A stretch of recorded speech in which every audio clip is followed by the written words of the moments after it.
the more happy and healthy its people are, and also more peaceful and prosperous. La façon de combler ce déficit est de favoriser partout, à tous les niveaux, l'insertion des femmes dans la vie économique et politique. It is our task as leaders, scientists and activists not to stand on the sidelines of history, but to be progressive, to embrace and shape it by advocating for more equality and justice worldwide. It is, as you can see, a global and a multilingual call to action that we've just heard, and I think the idea that underpins it all and its many elements, the idea that a global crisis can be turned into something of an opportunity to change the way we deal with each other. It gives me great pleasure to introduce our first speaker today, not only because it is the first time that there is an official representation of the United States at this event, but because it happens to come in the shape of the Vice President of the United States, Her Excellency Kamala Harris. Thank you.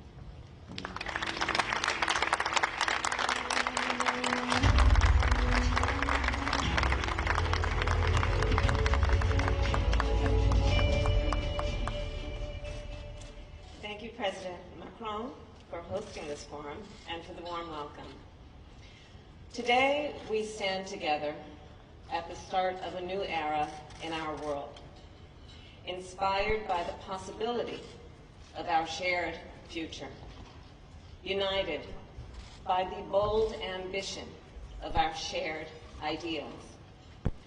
And so it is an honor to be here today to join leaders from nations around the world in discussing one such ideal: equality. To reach this ideal, we must acknowledge that inequality has always existed in our world. The gaps between the rich and poor, men and women, the global north and south, have existed throughout our history. To be sure, there are moments in which these gaps have narrowed and moments in which they've widened. Most recently and throughout this pandemic, the gaps have undoubtedly become larger. Globally, extreme poverty is on the rise, as is extreme wealth. The progress we have made on gender equality is under threat. Experts suggest it will now take decades longer for women to achieve parity with men. And with school closures worldwide, the struggle to ensure that every child has access to a quality education has become that much more difficult. By virtually every measure, the gaps have grown. As the leaders of today, we are being confronted with this challenge, which is immense in both size and scale. At times like this, there are some who see what is happening and accept it. They accept it as something that has always existed and always will. But there are others who see what is happening and ask, why? When I arrived in Paris, I visited the Institut Pasteur and reflected on the work of my mother. My mother, you see, had two goals in her life: to raise her two daughters and to end breast cancer. At the age of 19, my mother arrived in the United States from India to study science. Throughout her career as a breast cancer researcher, she collaborated with scientists worldwide, including right here in Paris at the Institut Pasteur. And you see, when you are a daughter of a scientist, science has a way of shaping how you think. My mother and her work taught me the power of the short and very important question. That question being, why? History is full of leaders. Leaders in science and politics and business and the arts and education. Leaders who refused to accept the status quo, who asked why, who took action, and because they did, they changed our world. Well, today, we face a dramatic rise in inequality, and we must rise to meet this moment. I believe that we as leaders must ask why this inequality persists. We all know that this is a pivotal moment in the history of our world. We are nearly 2 years into a global pandemic, 5 million lives lost, countless livelihoods have been lost. But the pandemic has also presented us with an opportunity. An opportunity because many in our world who perhaps did not see, now clearly see the gaps. And the call for leaders to bridge the gaps is rightfully growing, more urgent and more insistent. In this moment, leaders must reckon with the magnitude of this challenge by asking, why is it that 1% of the world now owns 45% of the world's wealth? Why is it that 1 in 4 people in our world lack access to clean drinking water at home? Why is it that 1 in 3 women in the world experience sexual or physical violence during her lifetime? Why is it that only half of the world has access to the internet? Why have we allowed so many of the world's children to go hungry when we know that we produce enough food to feed the entire world? We cannot be aware of these gaps and simply resign ourselves to them. We cannot accept them by thinking simply, this is what has always been and what will always be. We must instead agree that these growing gaps are unacceptable, and we must agree to work together to bridge them. And here, I want to be clear. This is not about charity. This is about our duty and what we owe to each other as human beings. This is also a strategic imperative. As I've said many times, our world is more interconnected and interdependent than ever before. A virus can spread globally in a matter of months. A hacker in one nation can shut down the critical infrastructure of another. Emissions anywhere can increase air pollution everywhere. In the 21st century, our fates are linked, as is our future. In the 21st century, our nations are interconnected, and our people are interconnected. And so, in the 21st century, addressing inequality is a strategic imperative for each of us, for our security and our health, our shared prosperity, and our collective future. All of which brings me back to this very moment. As we recover from this pandemic, from this crisis, we must challenge the status quo and build something better.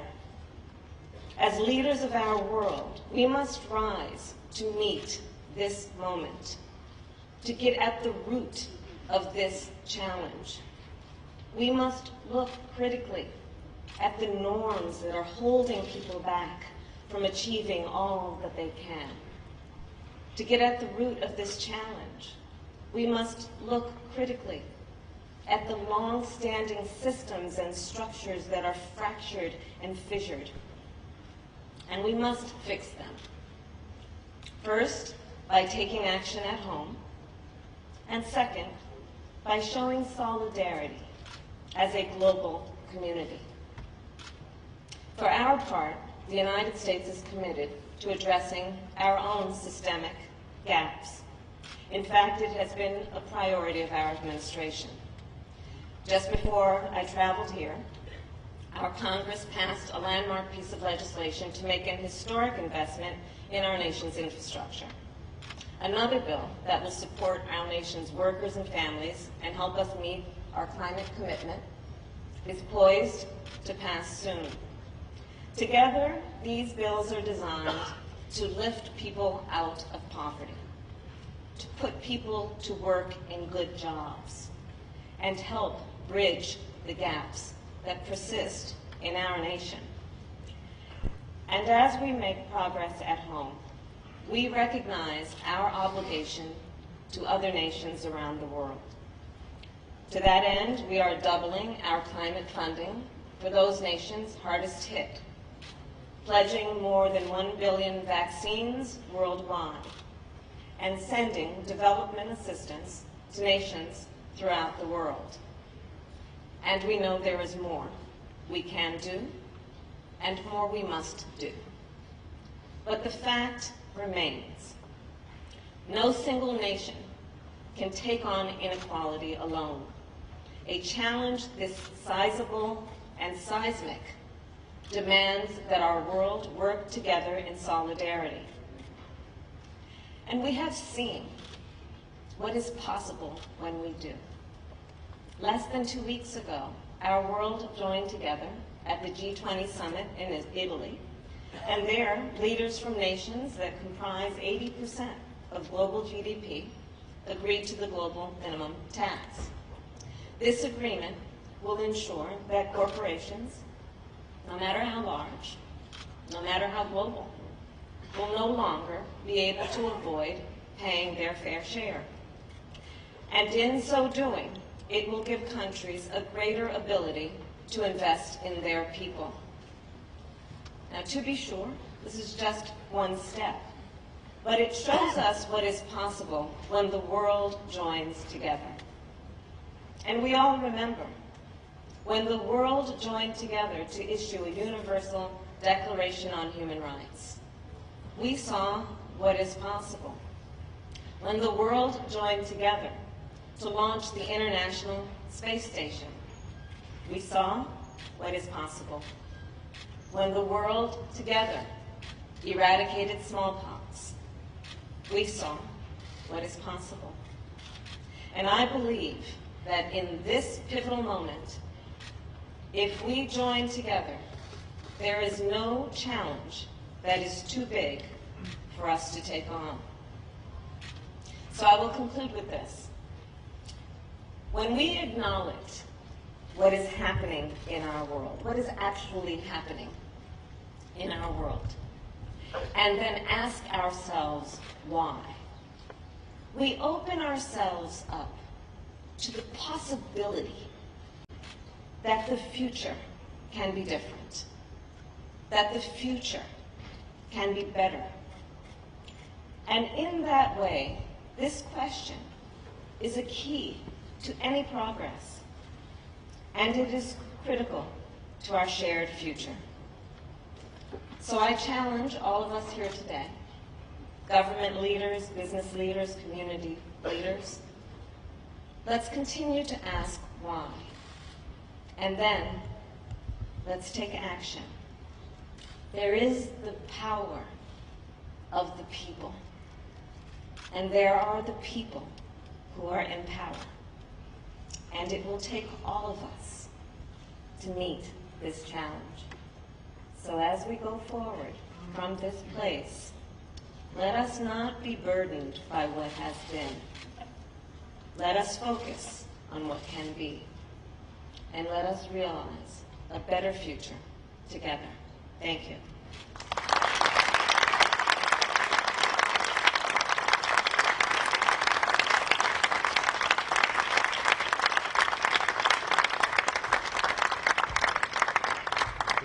Vice President, thank you so much for those words full of hope, and also that idea that perhaps humanity was sick before in a sort of unacknowledged way, a sickness of fatalism perhaps that we can now choose to shed. Thank you very much indeed. It is my great honor now to introduce our next speaker, the President of Nigeria, His Excellency Muhammadu Buhari.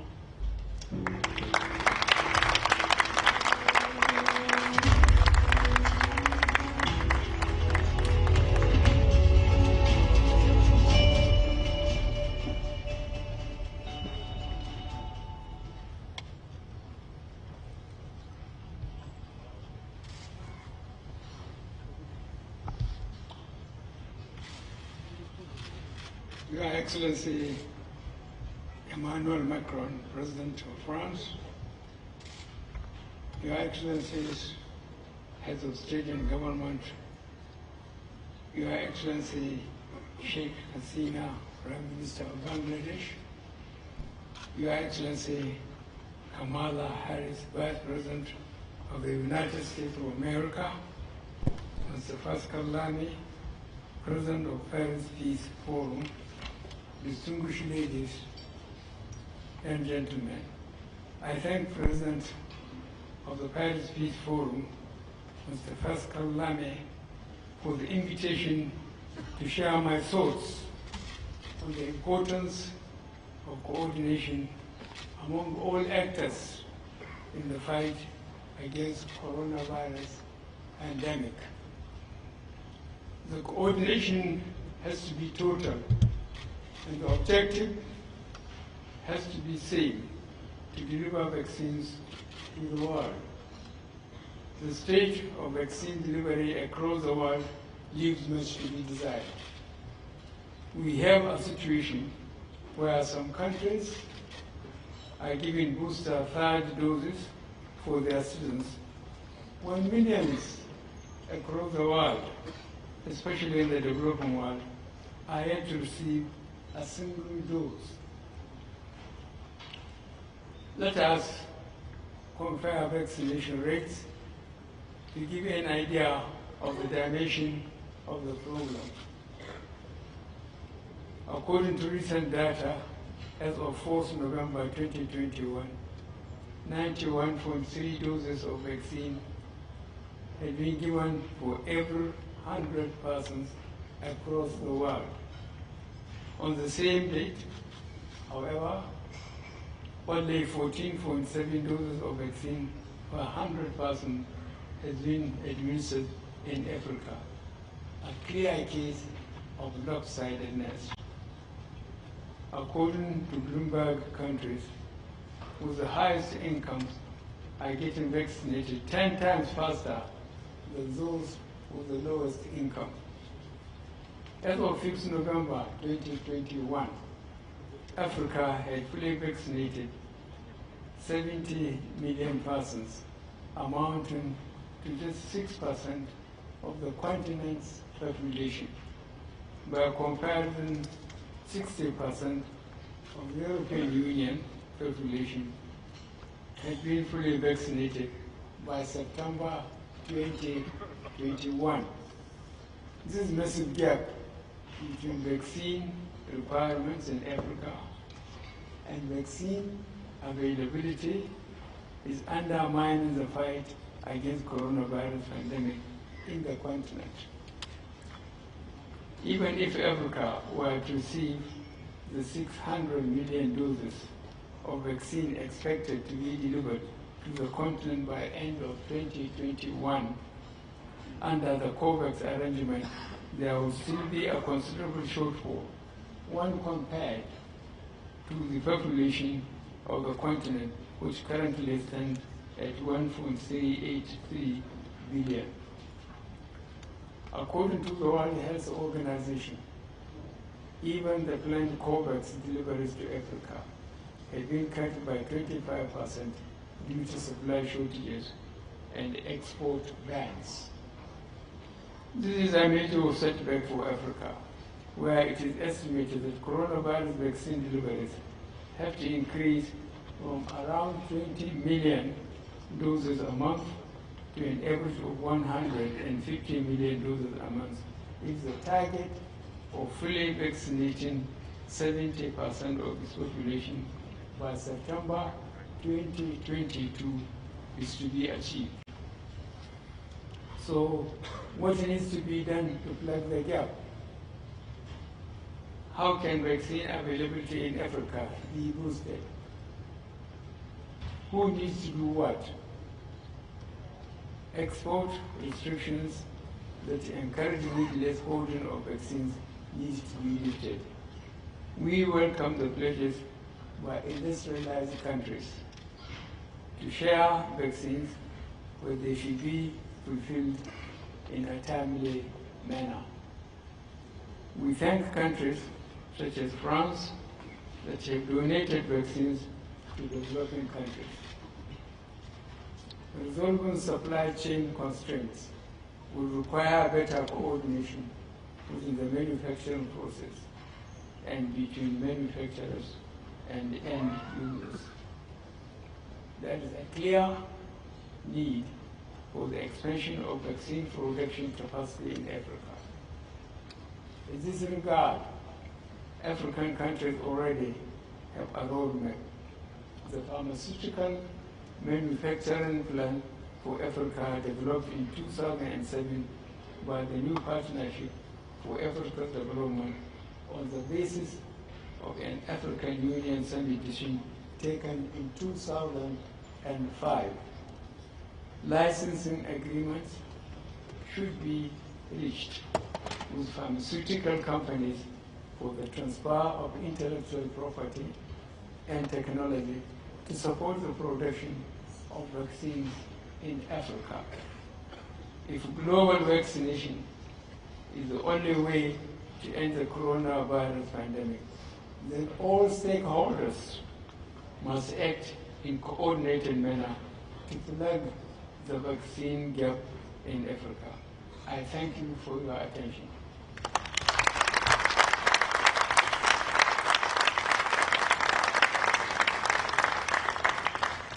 President Buhari, thank you so much for those words, and they go to the heart of so much of what we're talking about today, that vaccine inequity that we've seen represented so much, and of course is one of the first issues that needed to be solved and that helped alert the world to how much more needed to be done. It is my great honor now to introduce you to our next speaker for this official ceremony, who is the Prime Minister of Bangladesh, Her Excellency Sheikh Hasina. Please.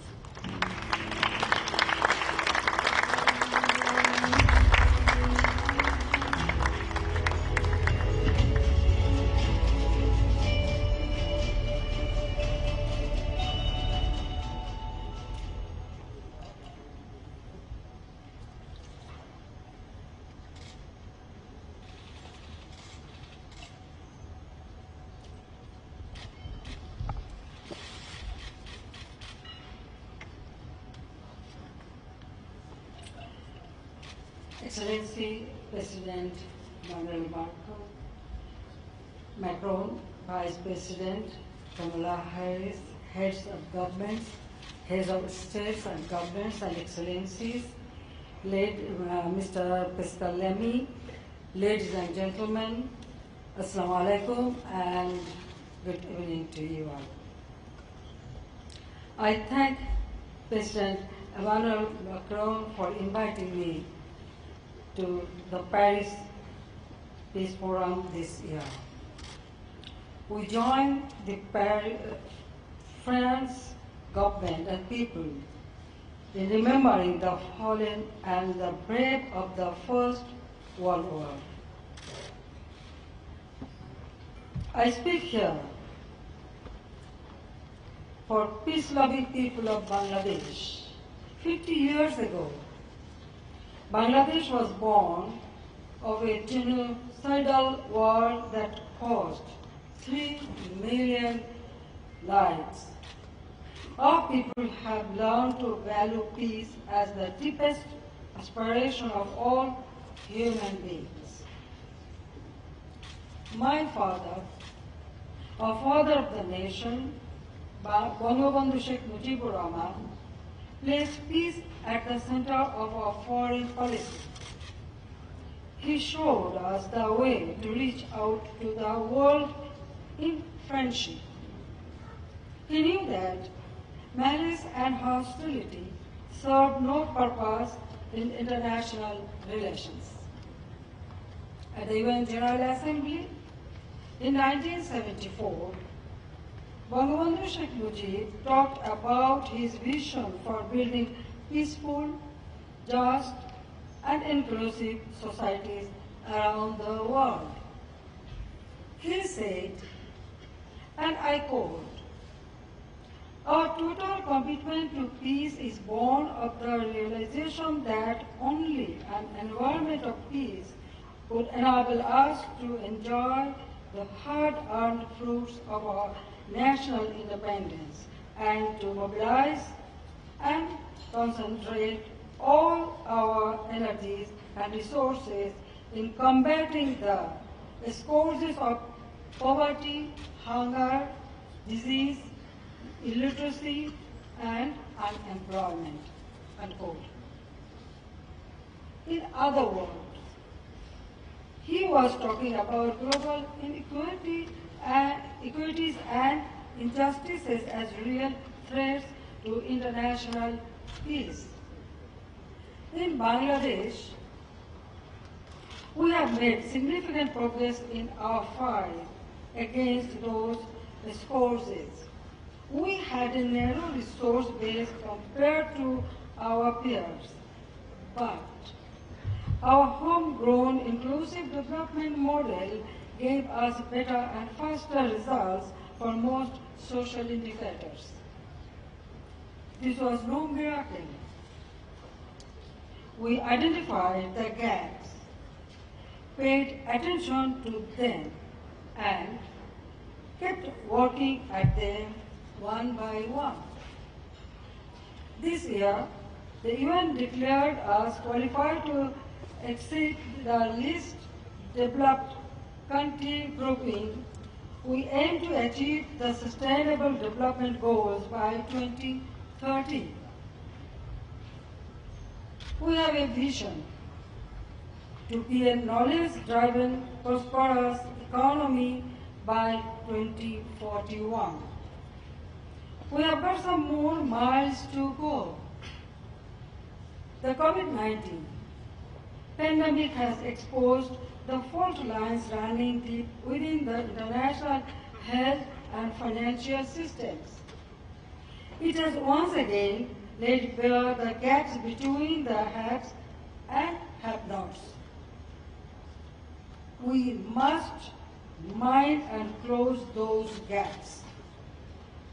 We have no option but to secure vaccines for millions of people without access to them.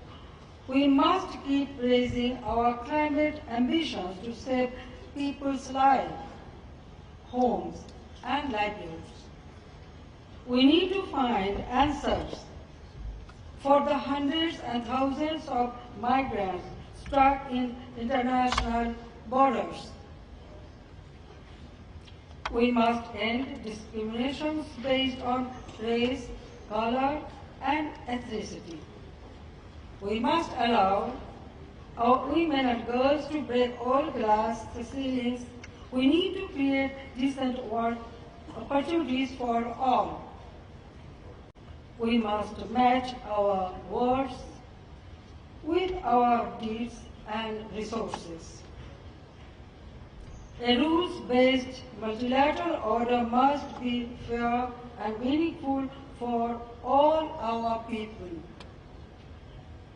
Our world is still riddled with too many conflicts. Following the pandemic, there needs to be a surge in international peace diplomacy. We have a shared responsibility to seek just and lasting solutions to old and new conflicts. Bangladesh believes that peace around the world is the best guarantee for our national security. We avoid the path of conflicts and seek pacific settlement of dispute. We have resolved land and maritime boundary issues with our neighbors through dialogue and lawful means. We do not allow our land to be used for harmful activities against any other countries, means our neighbors. In 1997, we ended an armed conflict in our Chittagong Hill tracts through a historic peace accord. Because they are our nation, we discussed with them and then we established peace in that area. And all the armed cadres surrendered their arms to me. 1,800 cadres directly surrendered me their arms. We vowed a zero-tolerance approach to all forms of terrorism. We keep investing at the community level to contain their spread. For many years now, Bangladesh ranks top among the troop and police contributing countries to UN peacekeeping operation. We hold on to our faith in the Middle East peace process in support of Palestinian cause. Our advocacy for a culture of peace for 22 years is our counter-narrative to war. I keep calling for resources used for the global arms race to be channeled to sustainable development. All money should use for our future generation, for our children, for their education, healthcare, home, and livelihood. In August 2017, Bangladesh helped avoid a major regional crisis by giving temporary shelter to Myanmar's forcibly displaced people, the Rohingya. More than 1 million of them continue to face an uncertain future. The world must act seriously to make sure that those people can go back to Myanmar soon. Otherwise, security risks from the crisis will not just remain confined within our borders. We already see signs of that. The Indo-Pacific region must be an area of peace and prosperity for all. Our vision for the region is to have it free, open, peaceful, secure, and inclusive. The major actors in the region should learn from the past and work responsibly in the present to ensure a sustainable future. Bangladesh wishes to engage with all our partners on the basis of mutual respect and understanding. As a permanent member of UN Security Council, France is uniquely placed to promote international peace and security. I am pleased that during my visit this time, we have decided on enhanced partnership with France. Our shared values of fundamental rights and freedom will remain the basis of our common pursuit of peace. The world we call our home need not remain divided between the North and the South. As citizens of one planet, we must champion our unity by celebrating our empathy, humanity, and diversity. I thank you all. Thank you very much.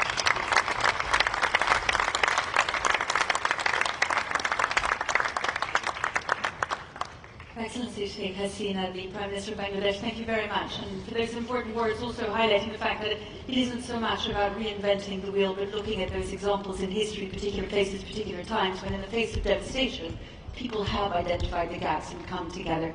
It gives me great pleasure to introduce the President of France, Emmanuel Macron, as our next speaker.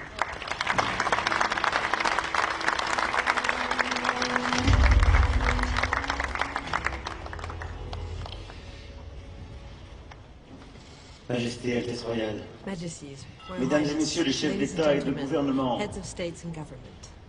merci à Muhammadu, Thank you, Buhari, Buhari, Madame la Première ministre Sheikh Hasina et à Madame la Sheikh Hasina Vice-Présidente and Vice President Kamala Harris de Kamala s'être Harris exprimée à l'instant, mais for merci taking the floor à tous just les now. chefs d'État And et thank de you to all gouvernement the leaders of ici states présents and d'être là. governments for being Je here. le dis avec beaucoup de I'm sincérité saying parce this que with great sincerity plusieurs d'entre vous because venez de several of régions you are coming from connaissant regions aujourd'hui de très grandes difficultés, under great difficulty today.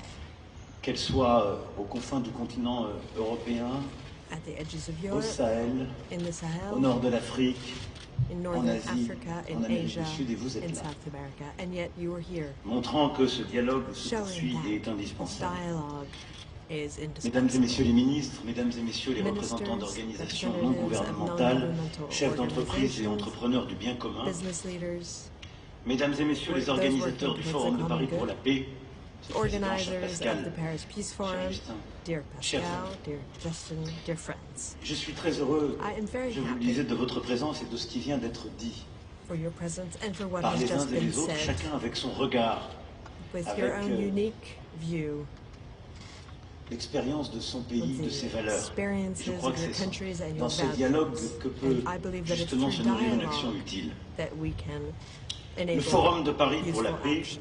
The Paris Peace Forum, Tisha le rappelait tout à l'heure, est né le as was 11 just novembre said, was 2018, born on the 11th of November le jour 2018, du centenaire de la fin the de la Première Guerre centenary of mondiale. the end of the First World War. En quelque sorte, avec cette volonté de tenir la promesse à leur fête, plus jamais Their cela. promise to never let it Et à un moment happen même again. où nous vivions collectivement une At a crise time where inédite we're du undergoing multilatéralisme. an unprecedented crisis in Les accords jusque multilateralism. signés étaient remis en cause, The agreements that had just been les signed organisations were multilatérales overthrown. Multilateral organizations voyaient certains de leurs membres éminents saw s'éloigner. some of their eminent Et donc, members leave. nous avons collectivement essayé de bâtir de Therefore, nouvelles méthodes, collectively, we de tried chercher to de come up nouveaux with new acteurs, methods, bâtir un new nouveau destin collectif en étant plus stakeholders to create efficaces a ensemble. new common destiny to be Et grâce à more vous toutes et efficient tous, together. And thanks to Nous all avons of you, tenu durant ces années, over these past years, et je dois dire, Madame la Vice-Présidente, we que have de stayed savoir the les course. États-Unis d'Amérique And I'm very happy, revenant pleinement dans le and club Vice du President, to have multilatéralisme the fut pour nous United tous States une back in formidable the nouvelle. club of multilateralism. Et This donc, is merci wonderful pour cela. news. Thank you. Parce que je crois que c'est la place, la vocation des États-Unis This d'Amérique. is the rightful place for Et the parce que je United pense que States pour of nous tous, America. c'est And I aussi think la that for condition all of us, d'une action utile. this is also the conditions for Néanmoins, useful action. les enjeux demeurent, However, the challenges are still parfois plus inquiétants encore aujourd'hui qu'hier. some more worrying than Et ils others. requièrent de poursuivre And this sur le requires chemin que that nous avons we essayé de continue tracer on the pour path that tenter we d'être have plus tried to efficaces lay out to et be d'avoir des more résultats. effective and to get Je crois comme vous au results. multilatéralisme, je l'ai dit à plusieurs reprises, mais je crois au multilatéralisme efficace. And I believe in effective Et je crois que la multilateralism. difficulté de la période que nous vivons est double. C'est que ce multilatéralisme a parfois été trahi par certains qui en avaient été les promoteurs et il a été fragilisé. Et il faut que nous lui redonnions tous ensemble plus de force, de légitimité. Et dans le même temps, nous nous sommes collectivement habitués à une forme d'inefficacité. Et je crois que c'est d'ailleurs le drame de beaucoup de démocraties. Expliquez-moi votre problème. Je vous expliquerai comment je ne peux pas totalement y répondre, en tout cas dans un temps qui est humainement utile pour vous. Et les crises se multipliant, c'est la légitimité même de nos réponses qui s'en trouve attaquée. Et donc redonner une force au multilatéralisme efficace, c'est, je crois, bâtir des réponses concrètes avec de nouveaux acteurs, de nouvelles méthodes, de nouvelles formes de coalition et se donner des rendez-vous réguliers pour voir où nous en sommes. C'est une méthode de coopération, une méthode qui associe les États, les entreprises, les organisations intergouvernementales, les structures régionales, ici présentes également, les ONG, les académiques, les activistes, pour bâtir des coalitions d'acteurs, comme la COP cherche à le faire sur le climat, comme nous l'avons fait avec le One Planet Summit, et comme tous les porteurs de projets qui sont ici présents le font pour des actions éminemment importantes pour lutter contre le grand défi. Je tiens à les en remercier. Alors, je voudrais simplement me borner dans ce propos à rendre compte de ce qui a été fait sur les engagements pris il y a un an ici même. Il y a un an, nous avions essayé de définir ce qu'on avait appelé ce consensus nouveau international, ce consensus de Paris, faisant écho à un consensus de plusieurs décennies qui avait structuré un capitalisme financiarisé sur la planète et qui avait mis en place des doctrines qui avaient été utiles pour lutter et sortir une partie, d'ailleurs, continent de la pauvreté, mais dont nous voyons alors les limites. Ce consensus que nous avions bâti, nous nous avions collectivement donné quelques objectifs. Le premier, aller au bout de la réponse universelle, à la pandémie. Vous y êtes toutes et tous revenus. Et, Président Buhari, vous avez décidé de vous exprimer principalement sur ce point. L'année dernière, à la même époque, nous pensions avoir un vaccin. Il était peut-être en train d'arriver. Et nous avions d'ores et déjà construit une action internationale avec l'accélérateur ACTA et l'initiative rappelée tout à l'heure, nous l'avons vu par le directeur général de l'OMS, cher Tedros, pour lutter contre la pandémie. Depuis un an, beaucoup de choses ont été faites dans tous les pays développés pour vacciner le maximum de la population, mais en un an aussi, nous avons su convaincre collectivement les pays riches de partager leurs vaccins. Et nous avons largement dépassé le milliard de doses initialement promises par le G7. La clé est maintenant d'aller jusqu'au bout sur le terrain. Vous avez rappelé des chiffres importants, Madame la Vice-Présidente, et je vous en remercie. Au moment où je vous parle, la France a pu confirmer hier 2 millions de doses nouvelles via COVAX pour le Bangladesh à Madame la Première ministre. Mais aujourd'hui, d'ores et déjà, les Françaises et les Français ont chacun livré une dose de vaccin au reste du monde et nous aurons au premier trimestre de l'année prochaine livré une deuxième dose, ce qui veut dire que nous aurons dépassé l'objectif de 120 millions de doses données. Néanmoins, ces engagements du G7, du G20 ne sont pas suffisants. Vous avez rappelé les chiffres avec beaucoup de cruauté. On vaccine 10 fois moins vite sur le continent africain, dans le Pacifique, dans les Caraïbes, dans certaines régions d'Asie. Il nous faut donc aller beaucoup plus vite et beaucoup plus fort. Premièrement, en accélérant les dons de doses. Pas forcément les milliards qui viendront dans 1 an, 2 ans, 5 ans, les dons de doses. Deuxièmement, nous devons renforcer la transparence sur ces dons de doses, sous l'égide de l'Organisation mondiale de la santé, et pour que tout le monde sache qui donne et où les choses vont. Troisième point, nous devons renforcer les systèmes de santé dans les pays les plus fragiles, en accroissant le partenariat avec l'UNICEF, qui est celui qui permet justement d'accélérer la vaccination sur le terrain.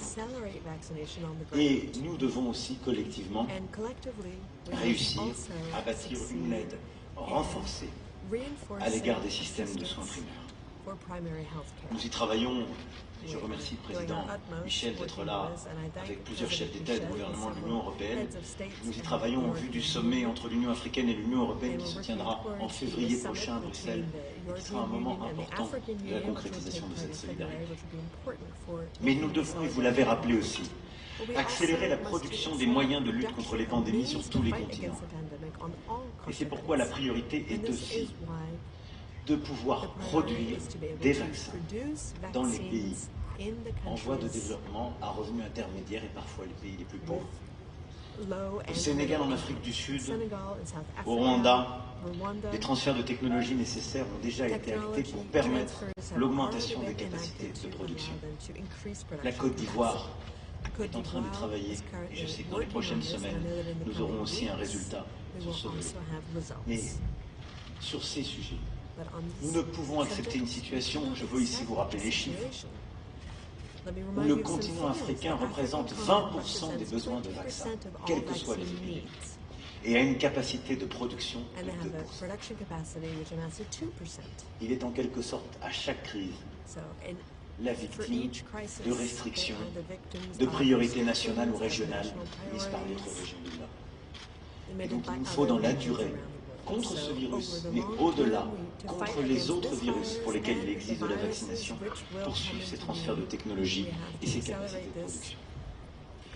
Et nous devons tous adopter un cadre de conduite clair pour tirer les leçons de la pandémie. Nous en avons discuté dans le cadre du G20. Lever les restrictions aux exportations qui nous ont tant bloqués au cœur de la crise. Améliorer la transparence sur les contrats d'approvisionnement en obtenant un accord à l'OMC pour que le partage de la propriété intellectuelle ne soit plus une entrave à l'accès équitable. Et bâtir un mécanisme solide de prévision et d'alerte précoce des crises sous l'égide de l'Organisation mondiale de la santé.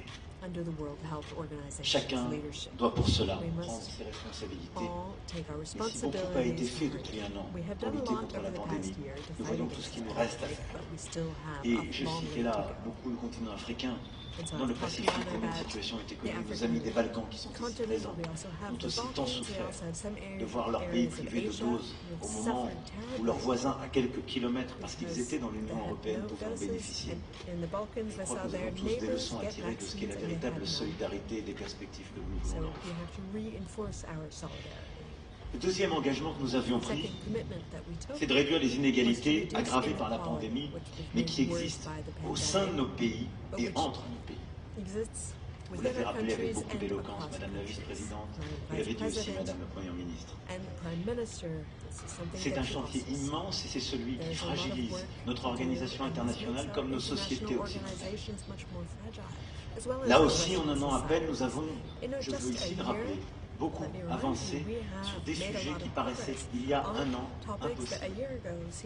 Il y a un an, ici même, nous lancions le projet d'émettre des droits de tirage spéciaux du Fonds monétaire international pour permettre justement un accompagnement de la sortie de crise.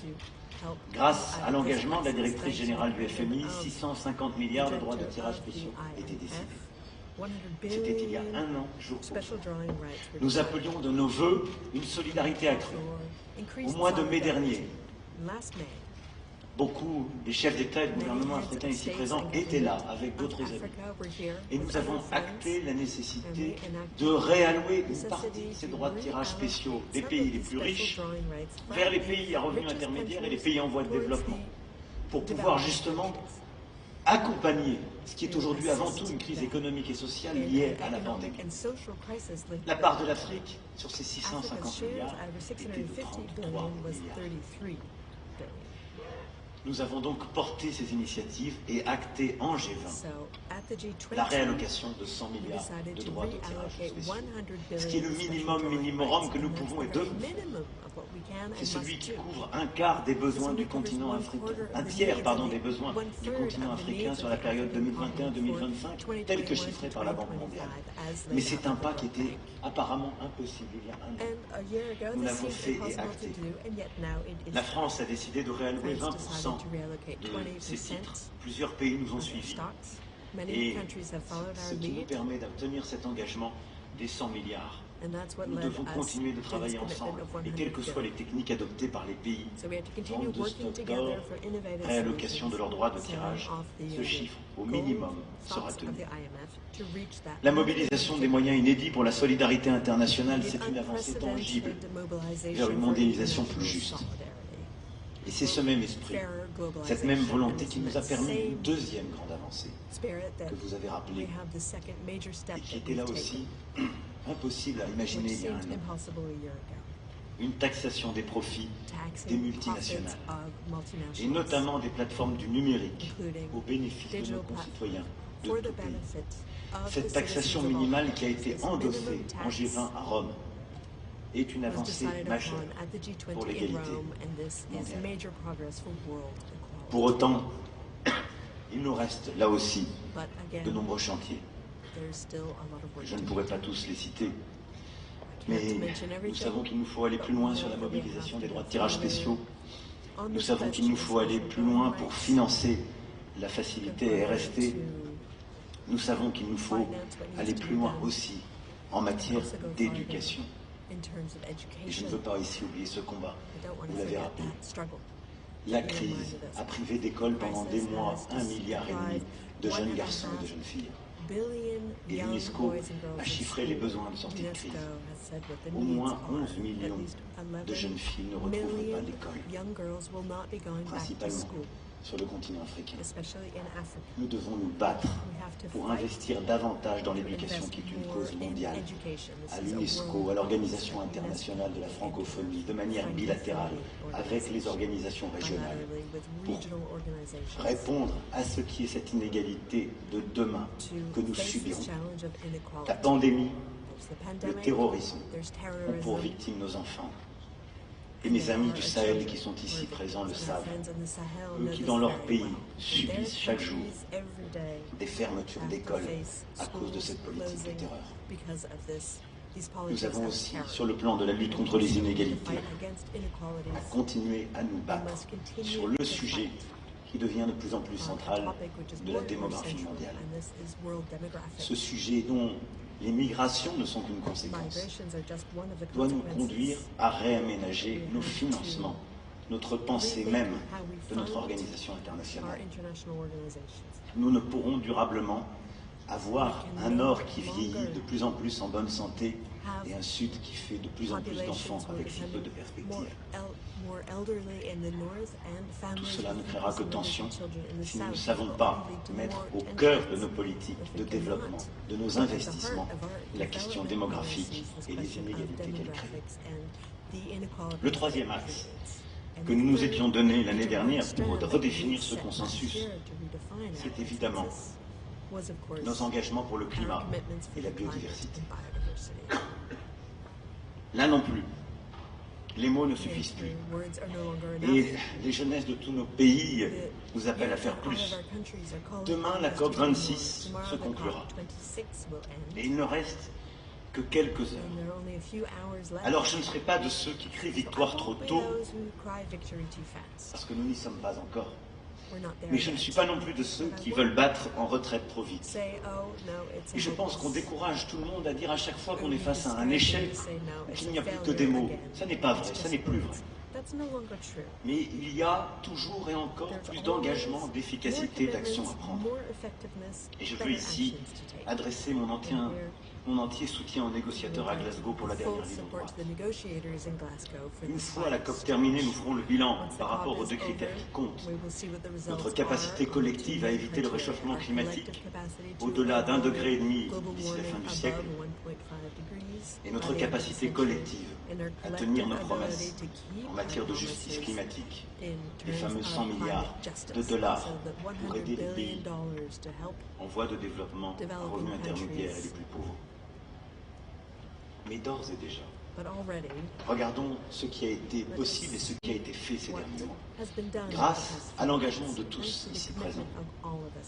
Le G20 a pris il y a quelques jours l'engagement historique d'arrêter d'ici la fin de l'année tout financement international de centrales à charbon. C'est une révolution qui est la succession de décisions structurantes du Japon et de la Corée du Sud au printemps dernier, puis de la Chine. L'engagement sur le méthane qui a été pris à la COP pourrait, s'il est pleinement appliqué, réduire le réchauffement de 0,2 degrés Celsius. Nous avançons sur la prise en compte des liens entre la préservation du climat et la protection des écosystèmes, comme nous l'avons fait sur les forêts tropicales, comme nous continuerons de le faire au travers de nos actions sur les océans, avec le sommet de février prochain, sur la Grande Muraille Verte, cher président Issoufou, sur laquelle plusieurs d'entre nous sommes profondément engagés. Nous avons, durant cette dernière année, réussi à resynchroniser progressivement nos agendas entre la lutte contre le réchauffement et le dérèglement climatique et la lutte pour la biodiversité. Combat indispensable. Ces derniers jours ont aussi été marqués par une annonce sino-américaine importante, qui, je l'espère, marque le début d'avancées qui viennent. Je le rappelais à la tribune de Glasgow il y a quelques jours. Si les deux principales puissances ne se mettent pas d'accord, nous n'arrivons pas à gagner ce combat. Et je salue la discussion à venir entre le président Xi Jinping et le président Biden et l'accord qui a d'ores et déjà marqué une avancée à ce point. Nous savons ce qu'il nous reste à faire. 1,5 degré, pas plus à la fin du siècle. La neutralité carbone en 2050. Des stratégies nationales revues et rehaussées pour 2030 pour tenir ces objectifs. L'Union européenne a pris ses engagements has also et les made its tiendra. commitments, and it Et will nous aurons stick dans les to prochains them. mois, In avec the le Green coming Deal, months, with the Green Deal, à acter we will les enact mécanismes, les financements, the mechanisms, the funding avec mechanisms. le président Michel, la With présidente von der President Leyen et Michel, l'ensemble des collègues ici présents. President Ce sont Ursula des von der révolutions Leyen. majeures. These are major revolutions. Mais nous devons continuer d'aider chaque pays à transformer en ce sens son économie. Et à cet égard, l'Afrique du Sud a montré un chemin possible, avec un appui technique et financier de plusieurs d'entre nous, de plusieurs organisations internationales. Elle a acté une stratégie de sortie du charbon par le nucléaire et les renouvelables, permettant véritablement d'aller vers une décarbonation de son économie. Ce qui montre que pour les grands émergents, cette stratégie est aussi possible. Et c'est ouvrir la voie à ce qui paraissait jusqu'alors si peu crédible pour certains. Il nous reste pour autant des combats à mener, parfois dans les toutes prochaines heures et les prochains jours. Nous devons aller au bout du combat pour le financement climatique et la finance juste. Les 100 milliards de dollars par an ne sont pas une option. Le rapport rendu il y a quelques semaines montre que nous serons au rendez-vous sur la période 2020-2025 avec 100 milliards par an, mais nous avons un retard pour les quelques mois qui viennent. Je sais tous les efforts qui sont faits par votre administration, par vous-même et le président Biden, pour obtenir une majorité vous permettant de rattraper en quelque sorte le retard des dernières années, et merci de cela. Je pense que nous devons acter de continuer à innover là aussi, et s'il manquait quelques milliards pour 2021 et 2022, de continuer l'innovation financière avec le Fonds monétaire international et de les mobiliser par des mécanismes supplémentaires à ce que j'évoquais tout à l'heure, des ventes d'or, des réallocations de droits de tirage à nouveau. Nous n'avons pas le droit d'attendre et de laisser attendre les pays les plus pauvres. L'Europe, avec 27 milliards de dollars de finances climat chaque année, fait sa juste part.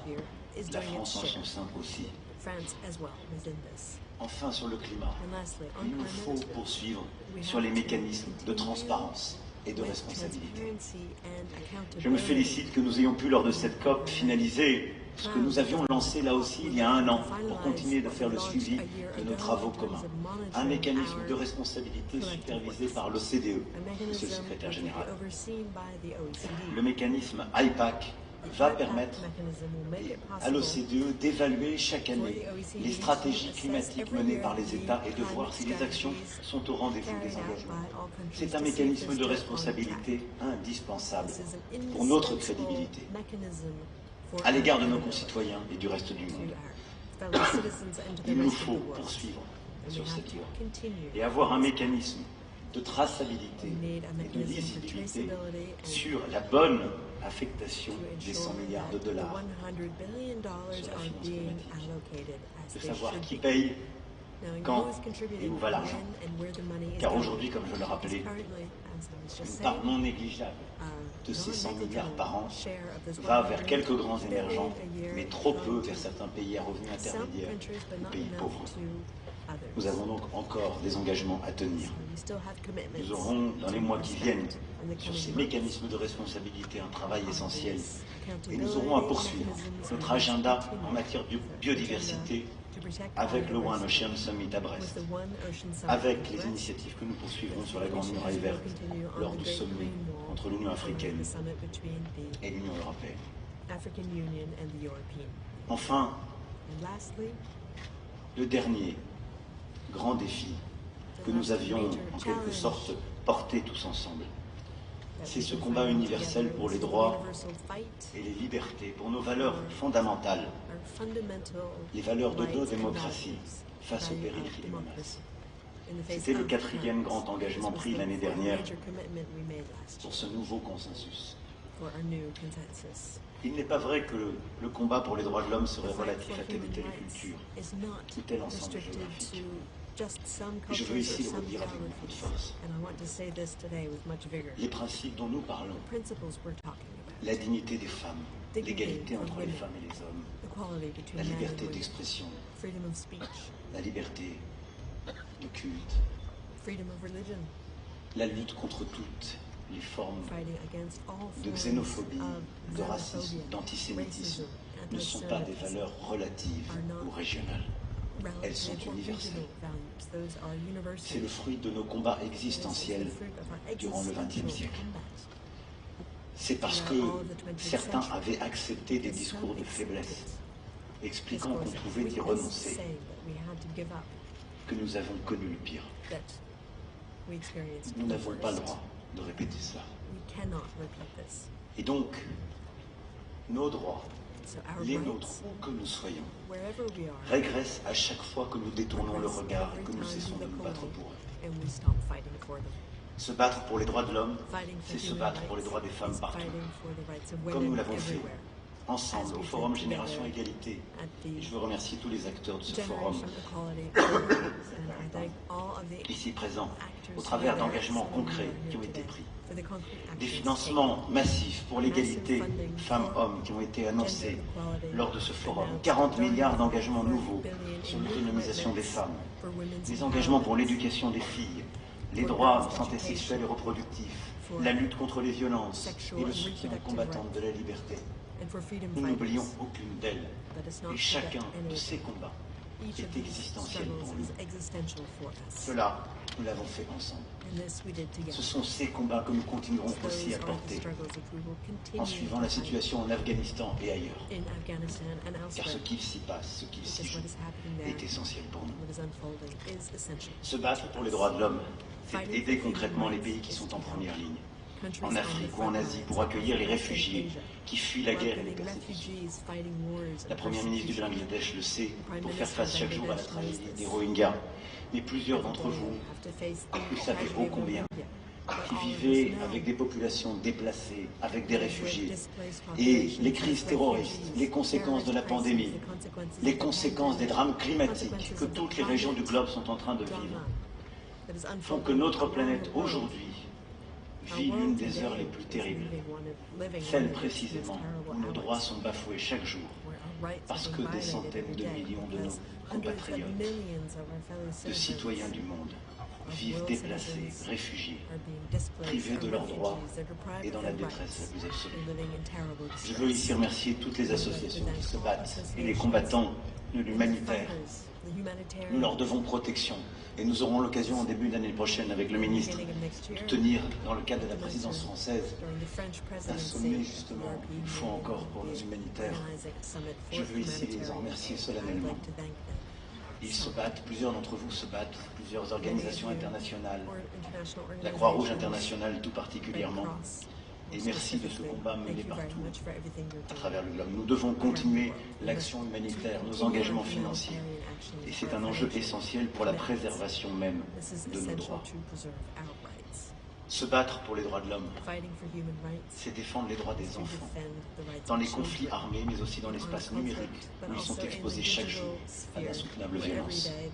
Nous évoquerons tout à l'heure cet agenda essentiel dans quelques instants. Se battre pour les droits de l'homme, c'est enfin défendre nos libertés, toutes nos libertés, face à toutes les formes d'autoritarisme, de totalitarisme ou d'extrémisme. Et enfin, c'est aussi se battre pour nos valeurs et nos droits, dans le cadre d'un agenda numérique, pour créer un ordre public du numérique et de la paix en ligne. Nous allons dans un instant y revenir et écouter plusieurs engagements qui seront pris. Mais des sommets Tech for Good, au Global Partnership pour l'intelligence artificielle, en passant par le Christchurch Call, le Paris Call et toutes les initiatives conduites durant ces dernières années. Un travail important a été mené pour l'information et la démocratie aussi, avec Reporters sans frontières et plusieurs d'entre vous. Un agenda démocratique indispensable. C'est aussi cela, se battre pour nos valeurs. Ces engagements que nous avons pris il y a un an, je voulais vous en rendre compte aujourd'hui, pour vous dire tout ce qui a été fait sur ce chemin depuis un an. Malgré la pandémie, comme vous le voyez, beaucoup de choses ont avancé et ont tenu. Beaucoup de progrès concrets ont été faits. La difficulté, c'est qu'ils ne vont pas assez vite, qu'ils ne sont pas encore assez justes, et qu'il nous faut aussi collectivement avoir cet esprit de responsabilité, d'en rendre compte de manière régulière, pour pouvoir dire ce qui avance et ce qui ne progresse pas encore suffisamment et qu'il nous faut relancer. Les quelques axes que je viens de donner seront, pour ce qui est de la France, le chemin de son action pour les prochains will be mois. the pathway for our actions over the coming months. Vous l'avez rappelé, As c'est you ça dans votre reminded propos us, tout à l'heure. Je rappelais il y a 4 ans la différence entre le nationalisme et le patriotisme. Le patriotisme, c'est aimer son pays en ne cherchant pas à s'opposer au reste du monde. Tous ces chemins, toutes ces actions que nous avons à conduire n'existent que dans la coopération internationale. Elles n'existent que par des partenariats nouveaux et une volonté d'être efficace. Mais tout cela est aujourd'hui éminemment fragilisé par de nouvelles crises, de nouveaux bouleversements. Tout cela est aujourd'hui bousculé par de nouvelles fractures sécuritaires et géopolitiques qui sont en train de s'installer. Je voudrais simplement finir mon propos en ajoutant un engagement à ceux que nous avons pris. Il nous faut maintenant adopter ces méthodes du multilatéralisme efficace pour relancer un agenda de contrôle des armements, de coopération entre les grandes puissances et de lutte contre la désorganisation du monde.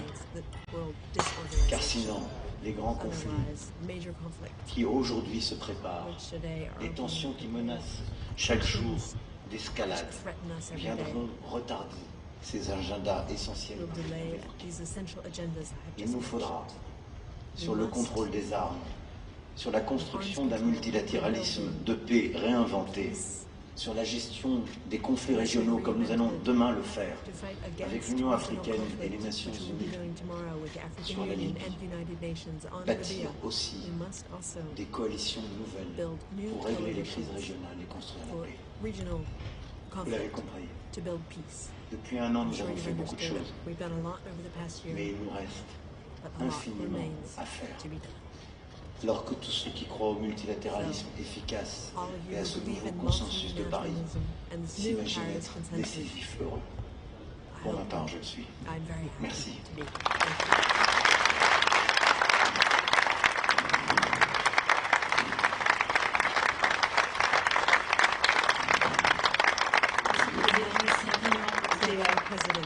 Cette idée des pas concrets déjà réalisés de tout ce qui reste à faire et de ces enjeux qui sont définitivement ceux de l'humanité tout entière. If a reminder were needed at this stage of the impetus that is behind this change and the different voices, there are many nationalities, there are many languages, just another few messages from those global leaders who couldn't be here in person today.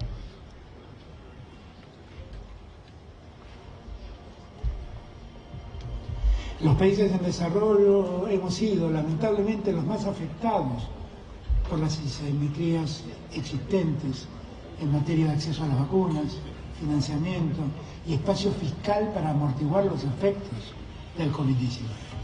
As a priority, it is therefore crucial that developing countries can be subject to international financial measures. J'irai droit au but. Réduire les fractures mondiales est, à mon sens, non seulement une priorité, mais également une urgence.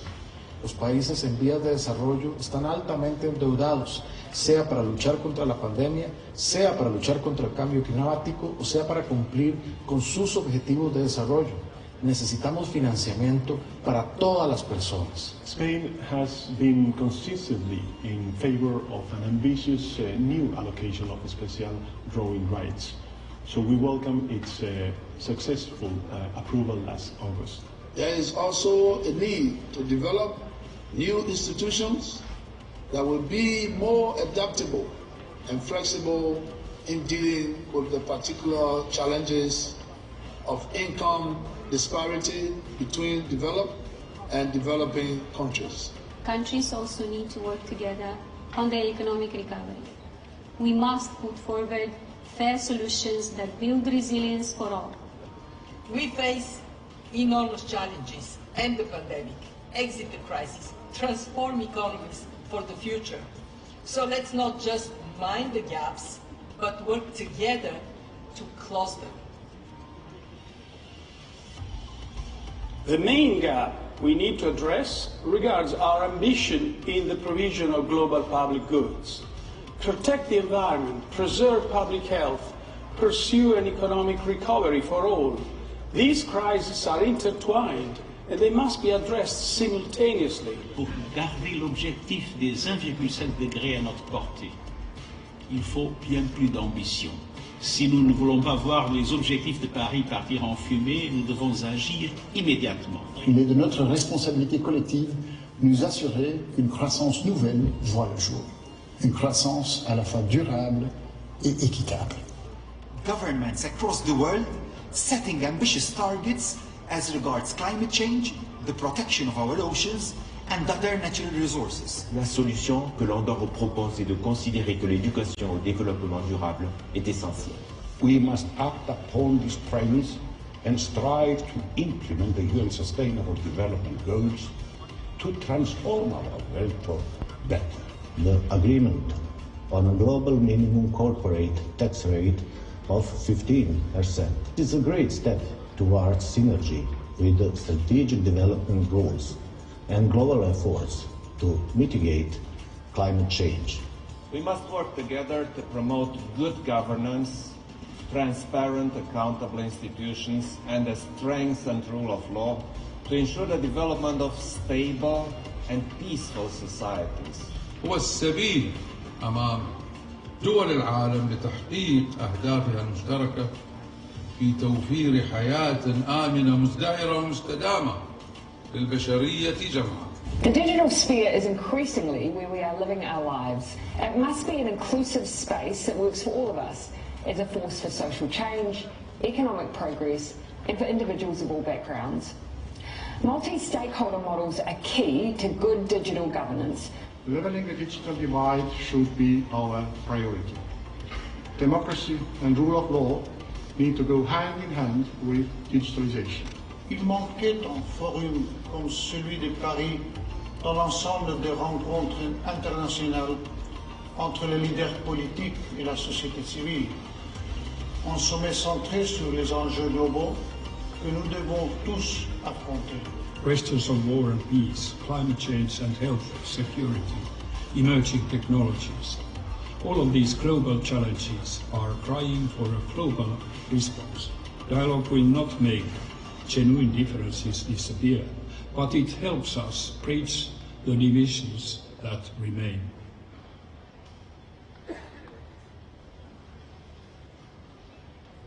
Ladies and gentlemen, in order to commemorate this moment, we will now take the official photo of the Paris Peace Forum.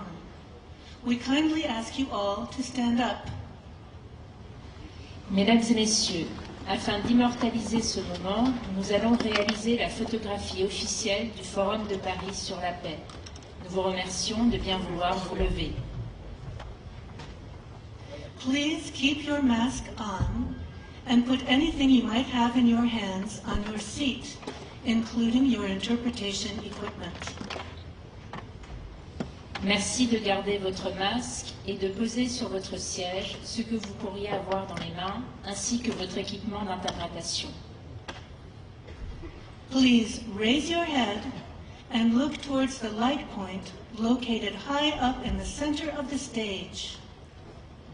Merci de lever votre tête et de diriger votre regard vers le point lumineux qui se situe en haut de l'écran, au centre. 3, 2, 1. 3, 2, 1. Please look at the light point a second time. Nous vous remercions de bien vouloir diriger à nouveau votre regard vers le point lumineux. 3, 2, 1. 3, 2, 1.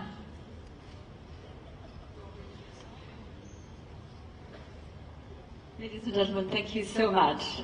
Do please have a seat. It is time now for our first session at the end of today's official opening ceremony. Thank you so much for taking part. It's been such a pleasure listening to you all. Alex Taylor is going to come on stage now to speak about our first session to begin with. Thank you very much indeed, Minister. It's my pleasure to be hosting this two round tables to talk about some of the issues that we've all been covering. The President was talking about the values of the Republic and its challenges. We're going to have two very high-level roundtables to talk about the world we live in. Obviously, our lives more and more digital, but how do we patrol the anxiety? How do we control it? What kind of laws do we have to make? And the initiatives which the President referred to, we're going to explain the Paris School, where we're at with this, what its aims are. So first of all, a roundtable, a very high-level and exciting roundtable on the digital challenges, and one more specifically relating to issues which I know the President cares a lot about, concerning the protection of children. What kind of world do we want our children to live in? Obviously, children more and more exposed to a digital world, but what kind of world do we as adults want them to have to deal with? So as I'm talking, I think we've set out all the places, but first of all, ladies and gentlemen, if I ask you to give a big round of applause for Melissa, who's going to the first part. Thank you very much indeed.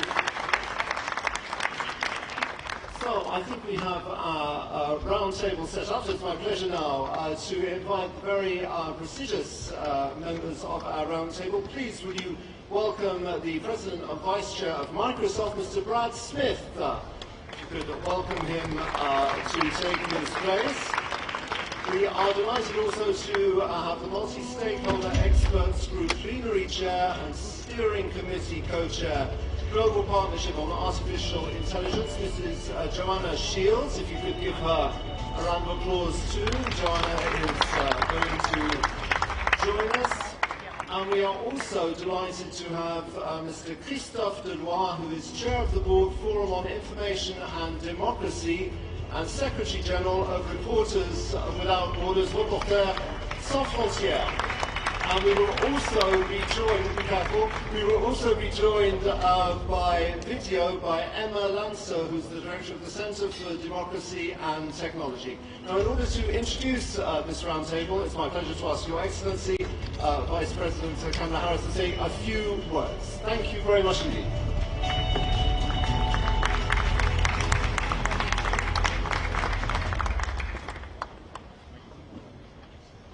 Again, thank you, President Macron, for hosting this forum and this very important meeting. It is an honor to be here with these distinguished leaders, of course, from government, business, and civil society. Earlier this evening, I spoke about how we are at the start of a new era in our world. And indeed, as we discussed, the pandemic has been a turning point and a tipping point. As I have said, our world is more interconnected and more interdependent than ever before. Nowhere is that probably more evident than in the digital domain. I grew up in California with Silicon Valley literally in my backyard, and I watched, as we all did, the rapid shift from analog to digital technology. We all watched the rise of the internet and of social media. And it is undeniable. Technology has the power to unlock opportunity for the people of the world. There are people using the internet to share information and opinions, activists using social media platforms to speak out for justice, scientists using satellite images to mitigate the impact of climate change, innovators using technology to help low-income nations leap forward. Mobile banking is giving more people the opportunity to participate in the global economy. And of course, as we've seen in particular during the pandemic, telemedicine is giving more people the opportunity to consult a healthcare professional.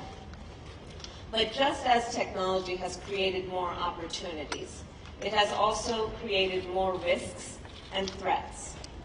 As a former prosecutor, and years as an elected official, I have seen firsthand how women and children have been exploited online, and privacy has been compromised. I have seen firsthand how hate for trust and security in cyberspace. The Biden-Harris administration is committed to working to advance security in cyberspace, to promote stability in cyberspace, and to ensure shared prosperity. This commitment extends from what we do at home to what we are doing in solidarity with the world. At home, we have made significant progress. In May, President Joe Biden signed an executive order to make bold improvements to our cybersecurity. And just last week, our Congress passed a historic bill to upgrade our digital and physical infrastructure. Similarly, with the world, we have made strides. Together with other nations, our administration has named those responsible for malicious cyber activity. I firmly believe that there must be consequence whenever security and stability are being threatened in cyberspace. Our nation has also joined the Christchurch Call, and we are determined to work with our allies and partners to eliminate terrorist content online. For the United States, our approach to the digital domain is rooted in our democratic principles. We will continue to advocate for an open, secure, and interoperable Internet, and work to ensure that technology helps, not harms, the people of our world. And I'll conclude with this. Gathered here tonight, leaders of government, business, and civil society. At the start of this new era, we are all pioneers, standing together in the dynamism of the present, on the brink of the unknown. It is up to us, all of us, to strengthen our nations and protect our citizens. It is up to us, all of us, to realize the opportunities of technology and minimize the threats. In a world that is more interconnected and interdependent, let us go forward together. Thank you. Thank you so much, Vice President, and for making that announcement, which I'm sure will please the President a lot. So it's my pleasure now to open this first round table, which is based on digital technology challenges. We all need, obviously, to be able to trust the cyberspace that we use as citizens and as consumers. The threats are well known. We've talked about them already. Terrorism, online hate. But what can we actually do about this? This first roundtable will be an opportunity to discuss 4 concrete steps launched by France and other committed states, companies, and civil society organizations to see where we're at the moment. Internet has brought light into our lives, but how can we make sure that the dark areas don't affect them? I think we have Ursula von der Leyen. We're absolutely delighted to join you live in Washington, the President of the European Commission. Thank you so much for being with us. Over to you. Das Wort gehört Ihnen. Thank you very much. Monsieur le Président, cher Emmanuel, Vice President Harris, Prime Minister Trudeau, President Harris, and distinguished guests. It has been 3 years indeed since the Forum launched the Paris Call for Trust and Security in Cyberspace. The call's ambition has always been to reclaim the Internet as a force for good. And now, 3 years on, the Paris Call is more relevant than ever. Throughout the pandemic, indeed, the Internet has been a lifeline for millions of companies and the only connection to our loved ones for so many of us. Yet, cyberspace has also become a more dangerous place, with rising threats against our critical infrastructure, our democratic processes, and even our personal health and safety, including our children's. It is very good to hear from you, Vice President Harris, that the United States is supporting now the Paris Call. And today I am happy to announce that the European Union is also joining the Paris Call for Trust and Security in Cyberspace alongside our 27 member states. Because our citizens must feel empowered, protected, and respected online just as they are offline. Many of the European Commission's initiatives already resonate with the spirit of the Paris Call, and I would like to focus on 3 issues in particular. First, cyber resilience.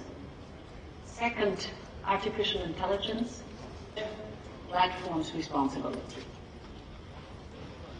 This year, cyber attacks have targeted crucial services and businesses across Europe, extending even to hospitals and the entire IT system, for example, of the Irish Health Service.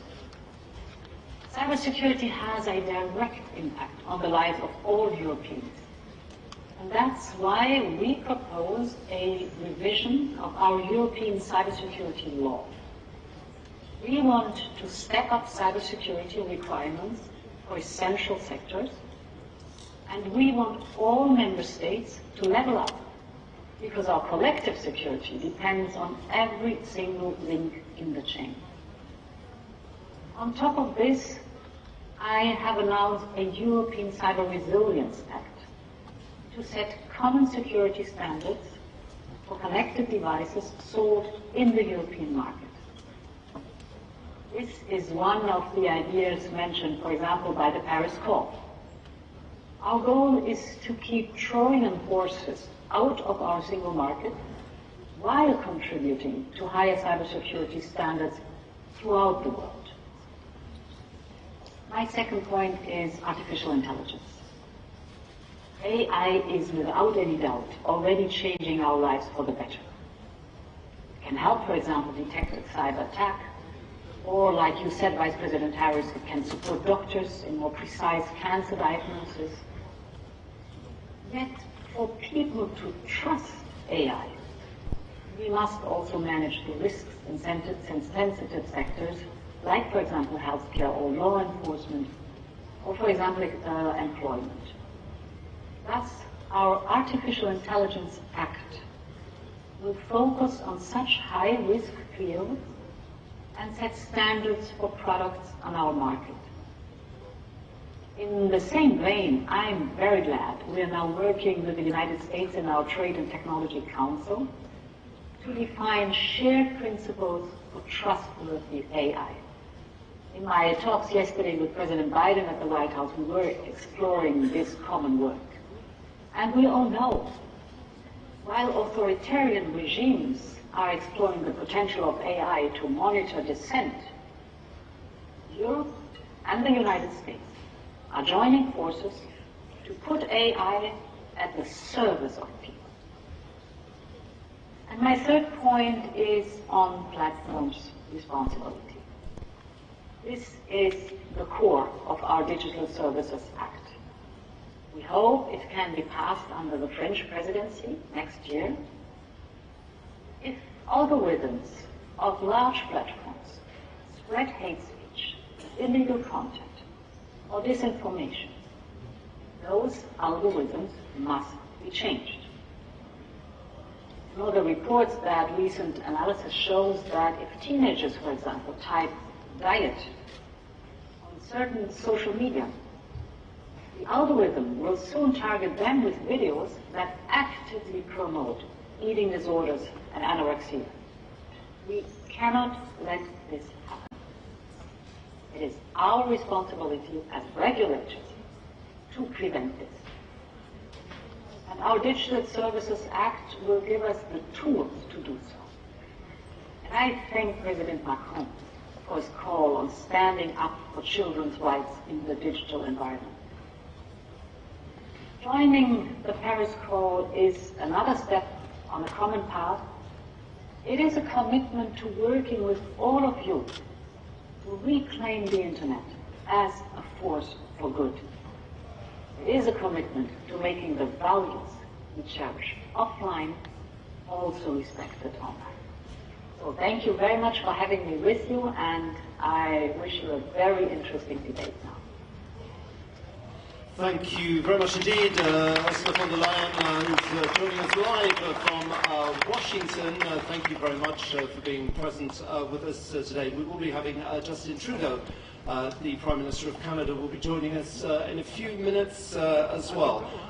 This is a very prestigious roundtable. I'm sorry, my role is going to be to ask you just to limit your interventions to 5 minutes. I mean, we could listen to you for much longer, obviously. But I'm going to start with Brad Smith, the President and Vice Chair of Microsoft. In 5 minutes, what can you say about the Paris Call and why you're here? Well, the first thing I'll say is anytime I see Prime Minister Trudeau on the screen waiting, I pledge I will speak for less than 5 minutes. But thank you all. I know it's been a long day. There have been many eloquent speeches, but I can't help but begin by saying thank you to President Macron. I will always remember the day in 2018 when you recognized that we can't solve the problems of the world unless we bring the world together. And you resolved that we would use the centennial of the armistice that marked the ending of a war that was supposed to end all wars to bring us together and work in new ways. One product of that was obviously the Paris Call. It has 9 principles, and the first 3 ensure that we protect our citizens and their safety, that we ensure the availability of the internet, and critically, that we protect against foreign attacks against our democracies itself. One of, I think, the existential challenges, especially with disinformation, for the times in which we live. Immediately, it became a galvanizing force for a coalition of the world's democracies. But I have to say, despite our enthusiasm at Microsoft for 3 years, for almost 1,100 days, as an American, I woke up each morning knowing that despite the strong and steadfast support of human rights advocates and business leaders and Republicans and Democrats in Congress alike in the United States, our country's signature was missing. Today, thanks to the leadership of President Biden and Vice President Harris, I can say as an American how excited I am that American support and leadership for multilateralism is back where it belongs, in the White House. Thank you, Vice President Harris. But President Macron, you this evening said something else. You said that the world not only needs multilateralism, but effective multilateralism. And as Prime Minister Ardern noted when she spoke, in the 21st century, effective multilateralism requires multi-stakeholderism. And that's what the Paris Call quickly became all about. It's a declaration that has now the signatories of not only 80 national governments, but 391 civil society organizations and 706 businesses and companies from around the world. And it's not just a document. It's not just a call. It has become a community that has organized working groups that are sharing best practices and taking steps to advance progress to better protect all of us, including, as I think President von der Leyen is right to point out, the deep obligations that we who are platform providers have to protect children and others online, not just by taking initiative ourselves, but standing up and supporting new initiatives by government like the Digital Safety Act that is being considered in Brussels. I think as we look forward, we have the opportunity to build each and every year by coming back to Paris, to use this not just as a place to talk and listen, as important as that is, but to galvanize action. And Vice President Harris, I just want to say, I think you put it so well. This is a place where every year we can come together and look at the problems of the world, stare them in the face, study them intently, and ask, why do these problems still exist? And then I think we can invoke the words of one other famous American politician, Robert F. Kennedy, who said that we need to look at the problems of the world and ask why, and then we need to dream of things that never were and ask why not. The Paris Peace Forum has become a place where we can not only dream of things that have never been, but we can come together and we can make them real. I and all of us at Microsoft are excited to be part of it. Thank you. Thank you very much indeed for those very inspiring words. I'm happy now to hand over to Joanna Shields, who's Multi-Stakeholder Experts Group, Plenary Chair and Steering Committee Co-Chair of the Global Partnership on Artificial Intelligence. Can I ask you to do the same? 5 minutes, if you can. Over to you. Thank you, Alex. Your Excellencies, ladies and gentlemen, it's my absolute pleasure to join you here at the Paris Forum representing the Global Partnership on AI. And I want to share with you the impressive results of our first year, which demonstrate the progress that can be achieved when leading experts, scientists, thinkers, and organizers come together to develop responsible and ethical AI that shapes a better collective future for all. We come together at a moment of profound technological acceleration, and I feel invigorated by the dialogue here this evening. Whilst we're in the midst of this epochal change, AI is rapidly integrating into many facets of our human life, and we see astonishing breakthroughs in fields ranging from biology and medicine to robotics and astrophysics. But we must collectively choose to shape the change or potentially be swept up along with it. The governance frameworks we have relied on for decades no longer fit in a world defined by emerging technologies like artificial intelligence. And government and businesses need to come together to take concrete action and work on a collective response. I want to pay tribute to President Macron and Prime Minister Trudeau for what began with the genesis of an idea to create the Global Partnership on AI back in 2018. You have now made this a reality. If we want AI to be a driver for innovation, prosperity, and democracy, international frameworks must be created to define the boundaries, use, and deployment of AI to secure public trust. In a world where technology is ubiquitous and talent and capital, both human and financial, are borderless, it is crucial that we organize and act in a multilateral and indeed multi-stakeholder basis, which is the organizing principle behind the Global Partnership for AI. And through this approach, we can respond to shared geopolitical challenges. Later this evening, the forum will focus on protecting children from harm in the digital world. As the founder and management board member of the We Protect Global Alliance, an international coalition to fight sexual exploitation of children online, I can attest to the power of multi-stakeholder action in tackling this heinous crime against children that transcends borders. Today, We Protect is a global alliance of 98 countries working in determined partnership to protect children from this devastating crime. And like GPay, We Protect is an example of the enormous power of multi-stakeholder coordination to fight and solve intractable problems. Our ambition is that GPay becomes the convener of leading multi-stakeholder experts with the gravitas and influence to ensure that AI elevates humanity and does not perpetuate prejudices and structural inequalities. We are just a year into our journey, but this progress gives me hope. By bringing together diverse opinions, skills, and experiences, the Global Partnership on AI can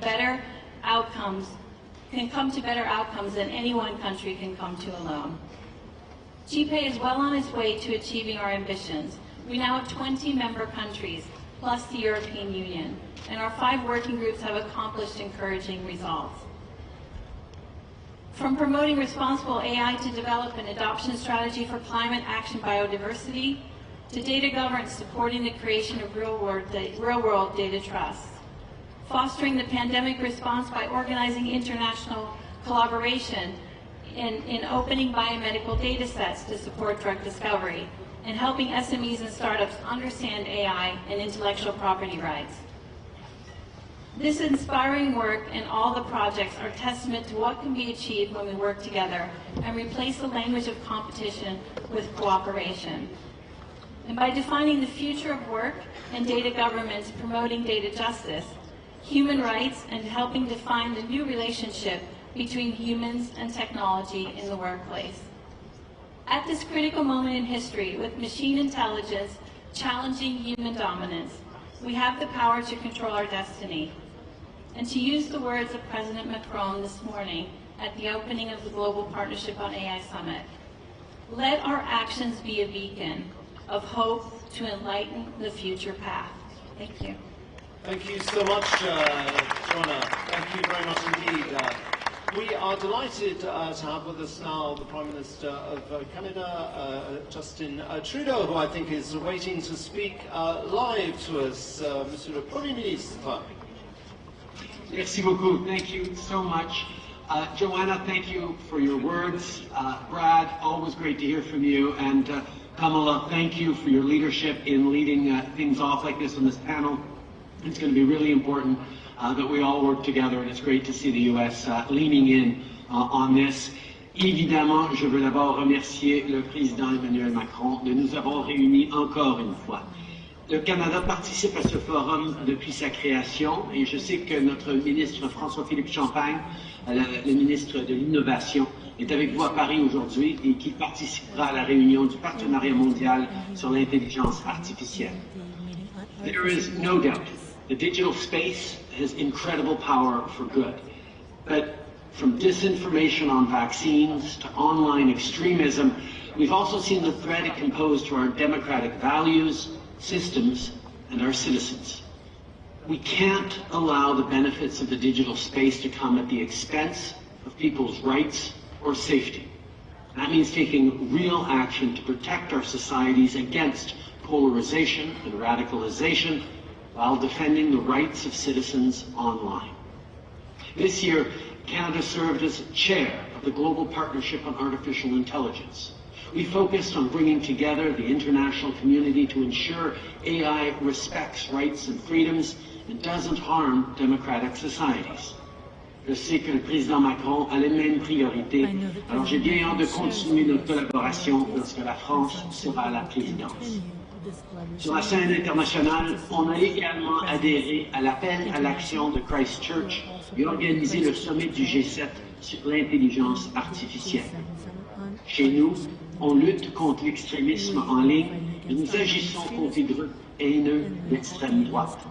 On a créé une charte du numérique, entre autres, pour protéger la vie privée des gens et leur redonner contrôle de leur présence en ligne. Et on a investi dans les technologies et l'innovation d'un bout à l'autre du pays.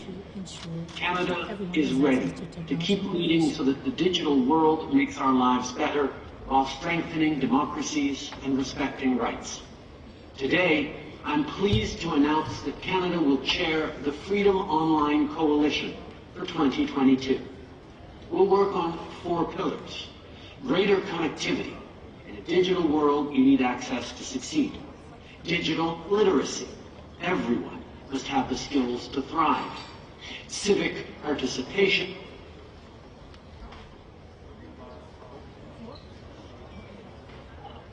We seem to be stuck. Monsieur le Premier Ministre, nous vous avons perdu. I'm not sure if we can get back Justin Trudeau. No, he seems to have disappeared. Anyway, thank you very much indeed, Justin Trudeau. We can give him a round of applause. I hope he can hear us. Thank you. I'm sorry, it's just to show that he really is live and we're not showing you pre-recorded videos. Christophe Deloy, you're chair of the board, Forum on Information and Democracy, and Secretary General of Reporters Without Borders, Reporters Sans Frontières. You're going to hate me, but I've just been told everybody is now reduced to 2 minutes because we've taken quite a lot of, we're quite late and there are official dinners afterwards. So in 2 minutes, what could you tell us about the Paris call? So quickly, Monsieur le Président, Madame la Vice-Présidente, espérons et surtout faisons tout pour que les générations futures continuent à bénéficier des bienfaits merveilleux des nouvelles technologies. Le problème, c'est qu'aujourd'hui, le fonctionnement des plateformes numériques et des réseaux sociaux est un facteur de destruction des démocraties. Ce ne sont plus les principes démocratiques qui prévalent dans l'organisation de l'espace public, mais une logique marchande et même parfois prédatrice. Est-ce que nous voulons vivre dans un système où la corruption des contenus est permise, sinon encouragée? Je parle de corruption. J'aurais pu parler de manipulation des contenus, d'invectives, de débats ou d'insultes, de subjectivité unilatérale, sans considération pour les vérités de fait et pour la diversité légitime des conceptions et des opinions.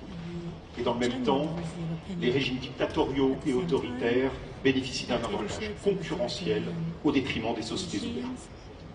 Nous ne pouvons clairement pas attendre que le terrain démocratique soit brûlé. Il faut arrêter l'incendie avant qu'il soit trop tard. Vous vous en souvenez, Monsieur le Président, nous avons lancé une contre-offensive il y a 3 ans. Un cadre existe désormais pour réconcilier l'évolution des technologies et la démocratie. Le partenariat sur l'information et la démocratie, adopté en 2019 en marge de l'Assemblée générale des Nations Unies. 43 États, à ce jour, engagés dans ce processus international pour imposer des garanties démocratiques aux entités structurantes. Une expérience innovante de multilatéralisme des démocraties en articulation avec la société civile, soutenue par l'Alliance pour le multilatéralisme, citée comme référence par le G7. Nous saluons le leadership de la France et des 11 autres chefs d'État et de gouvernement qui ont lancé ce processus ici même, voilà 3 ans, jour pour jour. En 3 ans, nous avons créé le Forum sur l'information et la démocratie, organe d'application du partenariat. C'est une organisation du XXIe siècle qui permet d'articuler le travail de la société civile et des gouvernements démocratiques. Ce forum a mis sur la table une proposition de cadre de régulation, 250 recommandations concrètes sur la transparence des plateformes, les règles de modération, la promotion de l'information fiable et les messageries privées.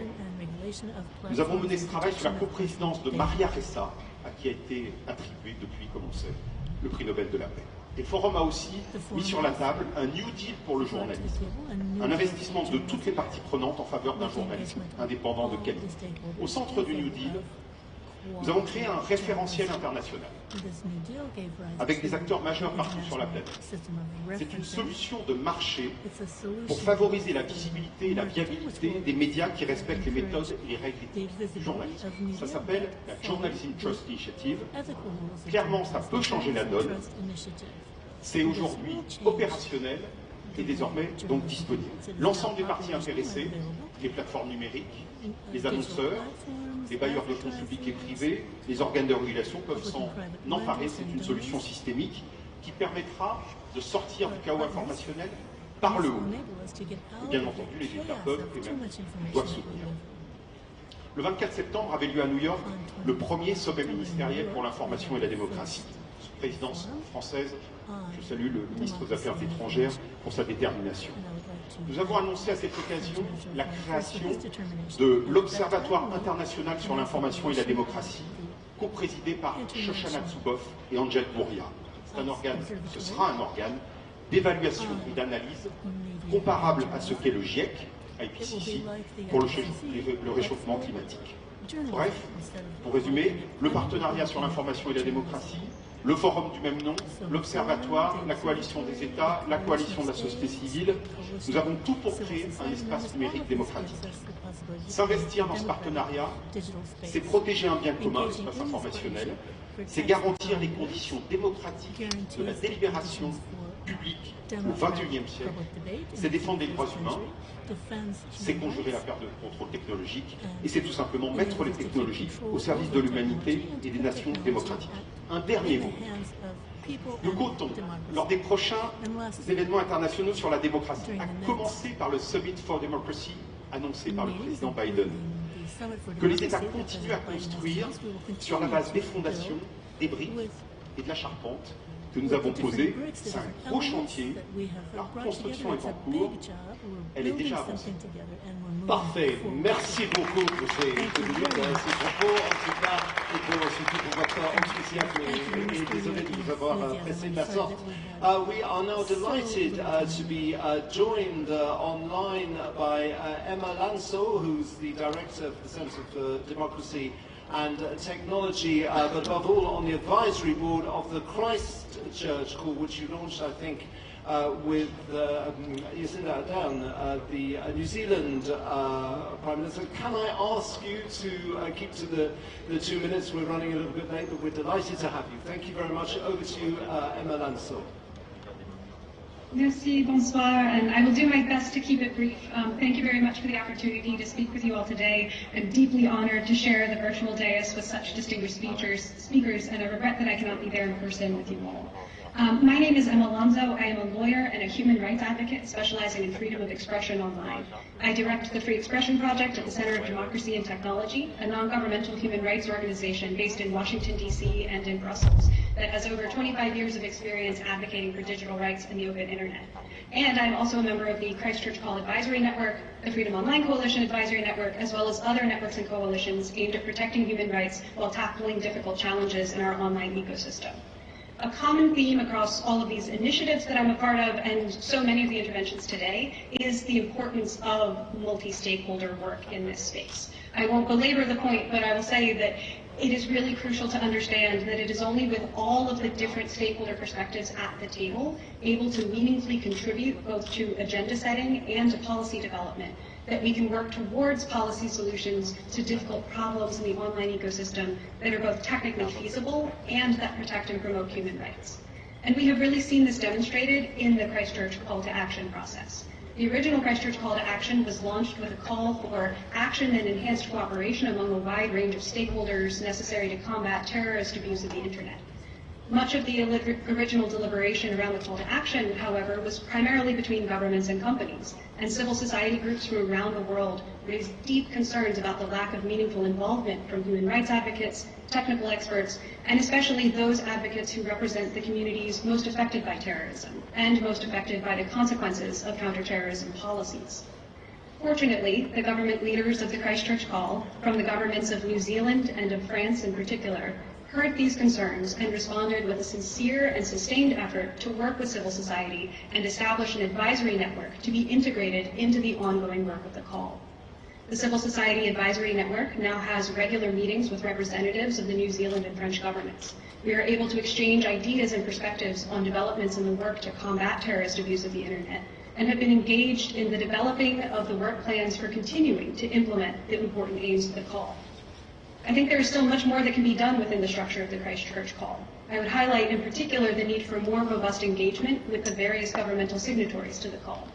Many governments who are members of the Christchurch Call have considered and adopted counterterrorism legislation in the past few years, but many of these legislative efforts have raised significant concerns for civil society, either for the threats that they may create for free expression online through the imposition of filtering requirements and short timeframes for content removal, for the risks that these legislation can pose to the privacy of individuals by requiring reporting of online activity to law enforcement or undermining people's ability to access and use strong end-to-end encrypted services, and concerns due to the potential for counterterrorism policies to stigmatize and to subject to disproportionate and unwarranted scrutiny the vulnerable and already marginalized groups and communities in our societies, many of whom are themselves the targets of terrorist activity.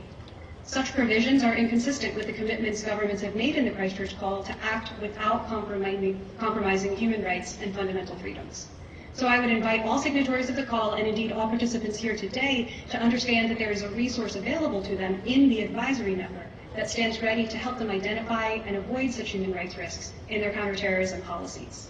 And then briefly, I would just leave participants in this discussion today with a few lessons that we have learned from the Christchurch Call Advisory Network and other multi-stakeholder initiatives. First, meaningful engagement of civil society, technical experts, academics, and other stakeholders should be a component of initiatives from the very beginning. Further, it is easy to underestimate the sheer amount of time it can take to establish a workable multi-stakeholder venue, and governments and others are strongly encouraged to look to existing initiatives to continue to work on internet policy, rather than to proliferate venues and further avenues that attenuate the scarce time and material resources of civil society participants. And finally, the purpose of these initiatives must remain squarely focused on protecting and promoting human rights and preserving an open, interconnected internet that supports the enjoyment of human rights of all people around the world. The challenges that we face are not easy and do not have simple answers or technical quick fixes. But by working together, building on the important work that has already been done, making allowances for people who are still working remotely from home, and keeping human rights as the foundation of everything we do, I believe that we can achieve an open, accessible internet that empowers individuals and communities, provides robust online civic spaces, and supports healthy and thriving democracies around the world. Thank you. Thank you so much indeed. Thank you to all the members of our roundtables. Please feel free to go back and take your seats. Emma Laszlo, as you could see, was once again speaking live, as we found out, with her accompaniment. Thank you very much. I'm sorry to have asked you all to be very brief. We are running quite late and you all have official dinners, so I've been asked to speed up the proceedings. We're about to set up the stage for our second roundtable. I know this is a theme which interests particularly the President of the Republic, the protection of children. What can we do in a world where there is quite a lot of darkness online, the algorithms we were talking about before, hate online? How do we protect children from bullying, and yet at the same time, how do we introduce them to the wonderful world that is on internet, the light that internet offers us, and the way it shows our everyday world? So I'm delighted to see that all the seats have been put up, so I think we can ask the distinguished guests to come on to the stage. So, ladies and gentlemen, would you please welcome Susan Wojcicki, who's the CEO of YouTube. We're delighted to have you with us. A big round of applause for Susan, who is coming. Thank you very much. Thank you. We also have Justine Atlan, who's the Executive Director of the Association of E-Enfance, E-Enfance. Merci beaucoup de votre présence. We're delighted to have also Russell Grandinetti, who's the Senior Vice President of the International Consumer of Amazon International. Thank you very much for being with us. Also from the Executive Director of WeProtect Global Alliance, Ian Brennan. Thank you too for your presence. I think we have everybody's seats here. We are delighted to have the President of the Republic of Estonia. Please welcome onto stage Ala Karis. Welcome, and thank you very much for your presence. And it's my pleasure to ask onto the stage aussi, si je peux vous demander donc au Président de la République, sous vos applaudissements, de nous rejoindre également sur la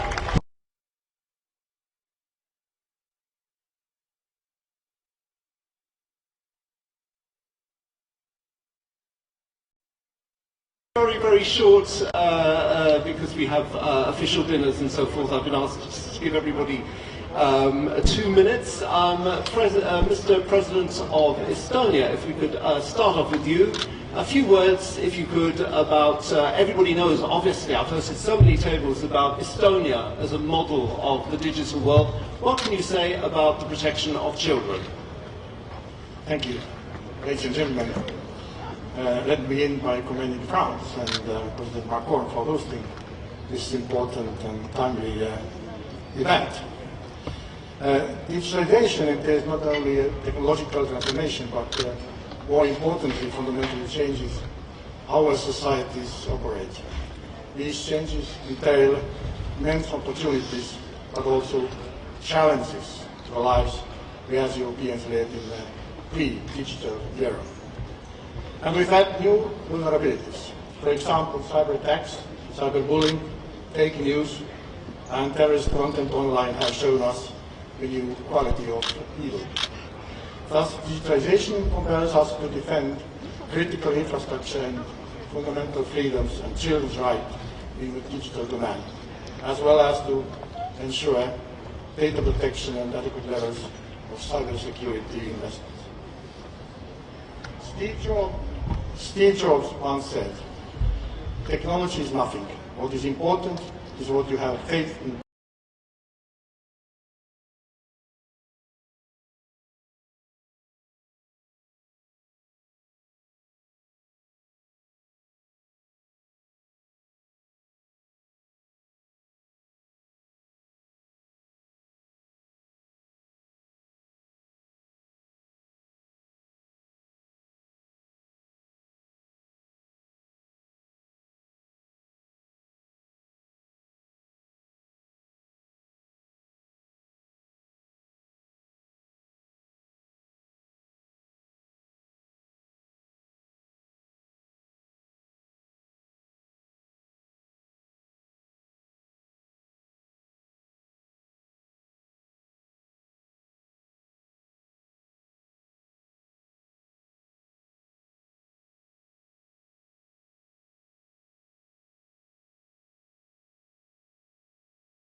increasing investments into cybersecurity. On the other hand, it is about improving education. Education and innovation are Estonia's priorities in the executive report of the UN Children's Fund. The digital environment can expose children to harmful and violent content, manipulated information, and privacy breaches. Through education, we can improve the digital literacy of children from an early age. And third, connectivity. We must adopt a framework that binds together the various connectivity initiatives among democratic countries. Connectivity intersects the aforementioned elements and lies at the heart of a digital transformation. We can begin with a political and policy alignment so as to foster a rule-based, democratic and inclusive world where the use of the internet and digital technologies reinforce human rights, democracy and the rule of law. Once again, we are very much welcome call to stand up for children's rights in the digital world. Initiatives like this strengthen the international rules-based order and help build a prosperous, secure, inclusive and sustainable future. Thank you. Thank you very much indeed, Mr. President. Thank you. It's now my pleasure to hand over to the CEO of YouTube, Susan Goetsiki, for your 2 minutes. If you can talk about how you protect children. Obviously a very important theme for you too. Yes. Good evening. Bonsoir, President Macron and Vice President Harris and distinguished guests. I'm honored to be here tonight with all of you.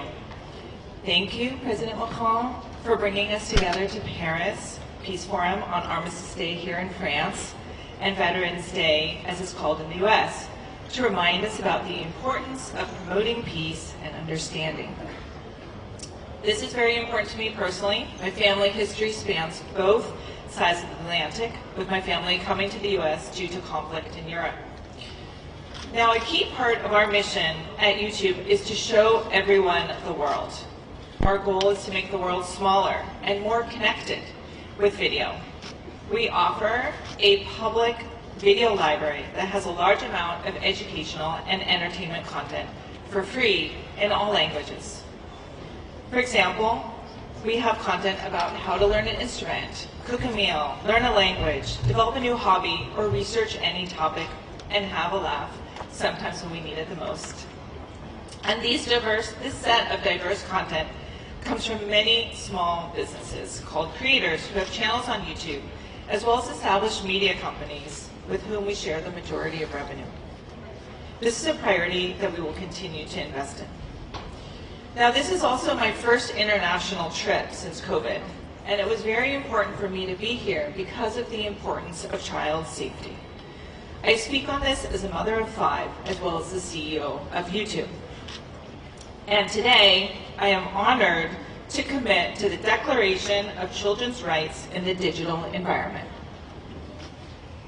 Across YouTube, we have made responsibility our #1 priority, particularly when it comes with building safer experiences for kids and families. To make sure YouTube is a safe destination for kids of all ages and families, we have built a dedicated experience for kids under the age of 13 to experience safe, age-appropriate YouTube.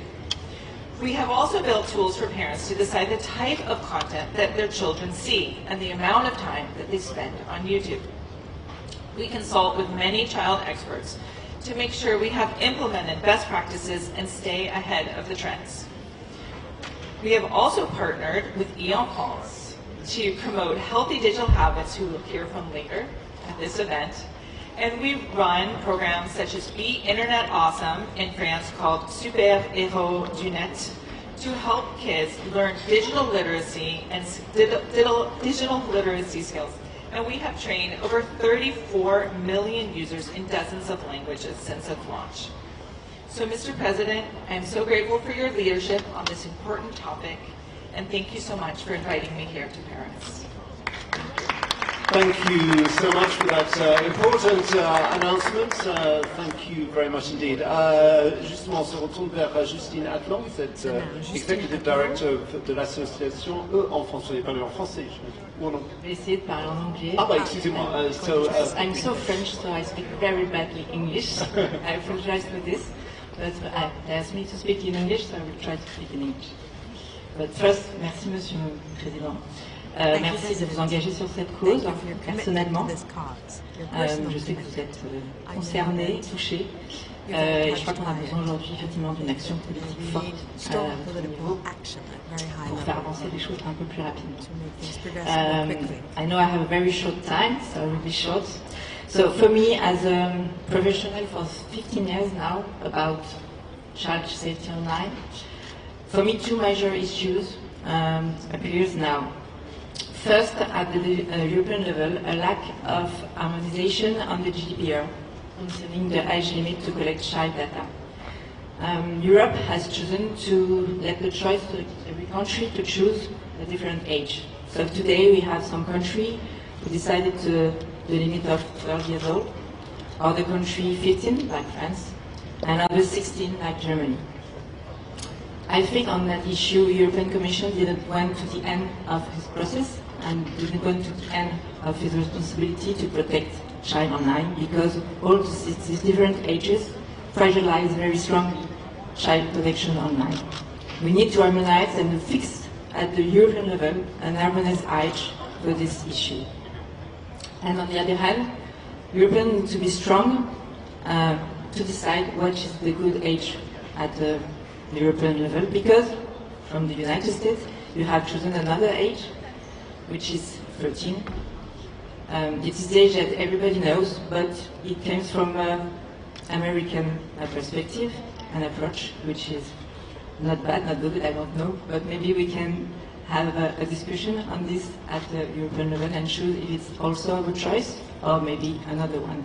And this has never been discussed, and I think it's really a great issue. And today, in fact, neither parents or teenagers understand nothing about the ages, 13, 15, 18, pornography for 18, collect data for 15, social media for 13. It's really incomprehensible, and it's very difficult for them to find what is the good issue. And at another level, for me, the age verification is really the key.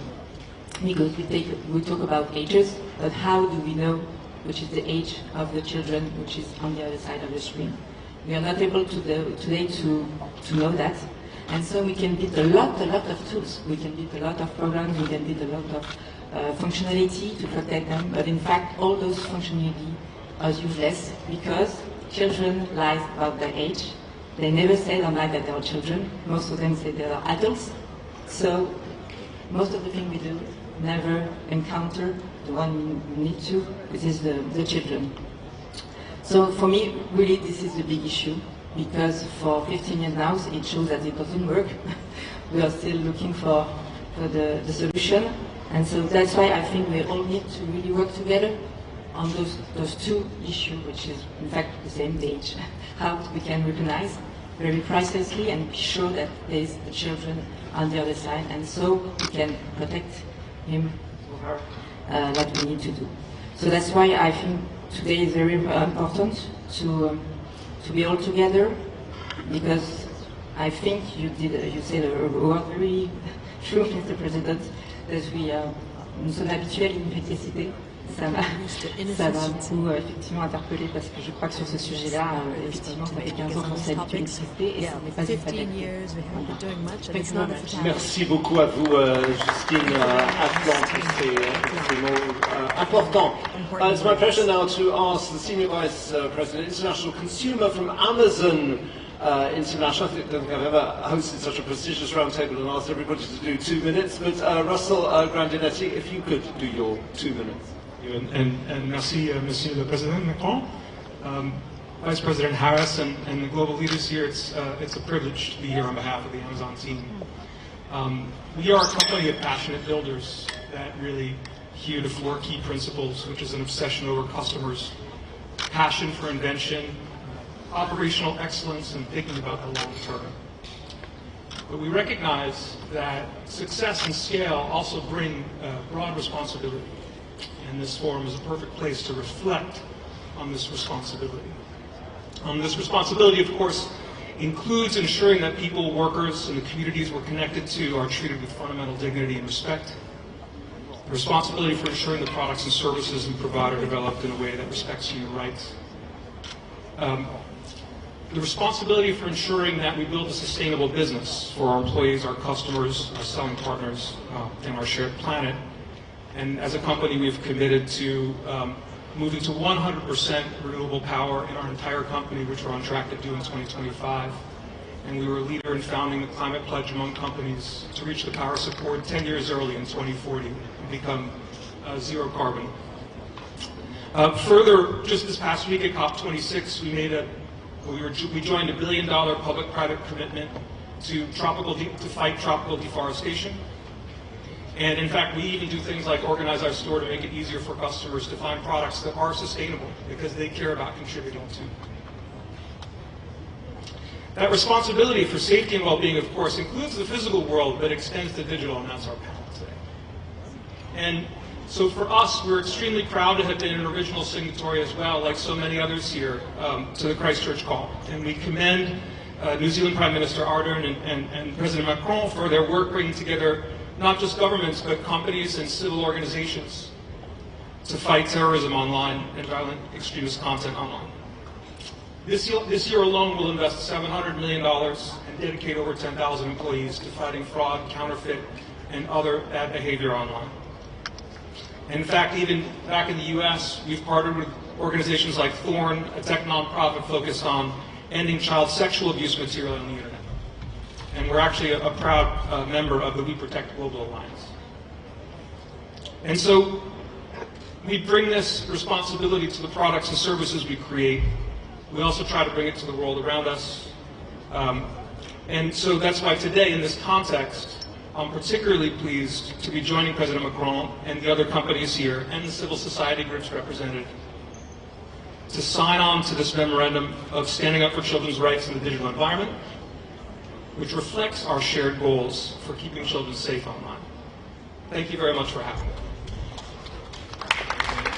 Thank you very much indeed, Russell Grandinetti. You mentioned We Protect Global Alliance. We're delighted to have the Executive Director, Ian Brennan. Would you like to make a few comments why these issues are so important to you? Thank you so much. And as a representative of a global alliance to bring an end to child sexual abuse and exploitation online, one of the most heinous risks that children face online, it is an inspiration to me, both as a representative of We Protect Global Alliance and as a father of two little girls, to see governments, to see companies, to see civil society come together and stand up for the rights of children in the digital environment. It is absolutely outstanding to see that. And we know, we just put out a global threat assessment last month, and we know that the challenges facing children online, the risks facing children online, are more complex and more severe than they have ever been. And COVID-19 has exacerbated that. This is the right time to stand up for children. This is a global problem that demands a global solution. You could have a criminal sitting in France. He could be using a platform headquartered in the United States, and he could be looking to groom and abuse a child in Estonia. We have no choice but to come together and fight this problem. But we cannot wait until the problem happens before we take action. We need to pivot towards prevention. And to do that, we will be bringing together our alliance on the 3rd and 4th of March in Brussels under the presidency of the French government and in partnership with the European Union, bringing our alliance together to try and drive greater action and greater innovation. And we welcome the commitments of our members, and we invite more to join us. Now is the time for action. Now is the time for a true multilateral stand. Thank you very much. Thank you very much indeed. Ian Brennan, Monsieur le Président, vous avez senti l'engagement de tous les invités de ces deux tables rondes. Je vous laisse le soin de conclure. Thank you, Alex. Probably you had the worst job of the afternoon. I'm sorry. Je fais ce que je peux. I do what I can. No, but you did perfectly well, and thank you very much for organizing our debate. And thanks to both of you. I want to thank all the participants to this roundtable and all the predecessors. Thank you very much, Brad, Joanna, Christophe, and I want to have a special thank as well to Justin Trudeau, because I imagine how frustrated he was to be interrupted, and he is clearly a great partner, not just on GPI, but on all these issues. So I want to thank him very much as well. And I will take the official report from GPI, Joanna, right after, don't worry. Au fond, ce qu'on dit depuis tout à l'heure, en faisant la synthèse de ce qui a été dit précédemment et ce qui vient d'être dit pour nos enfants, c'est un travail qu'on a lancé en effet depuis plusieurs années, qui s'est structuré autour de ces 4 dernières années, parce qu'on a tous fait le constat d'une série de paradoxes.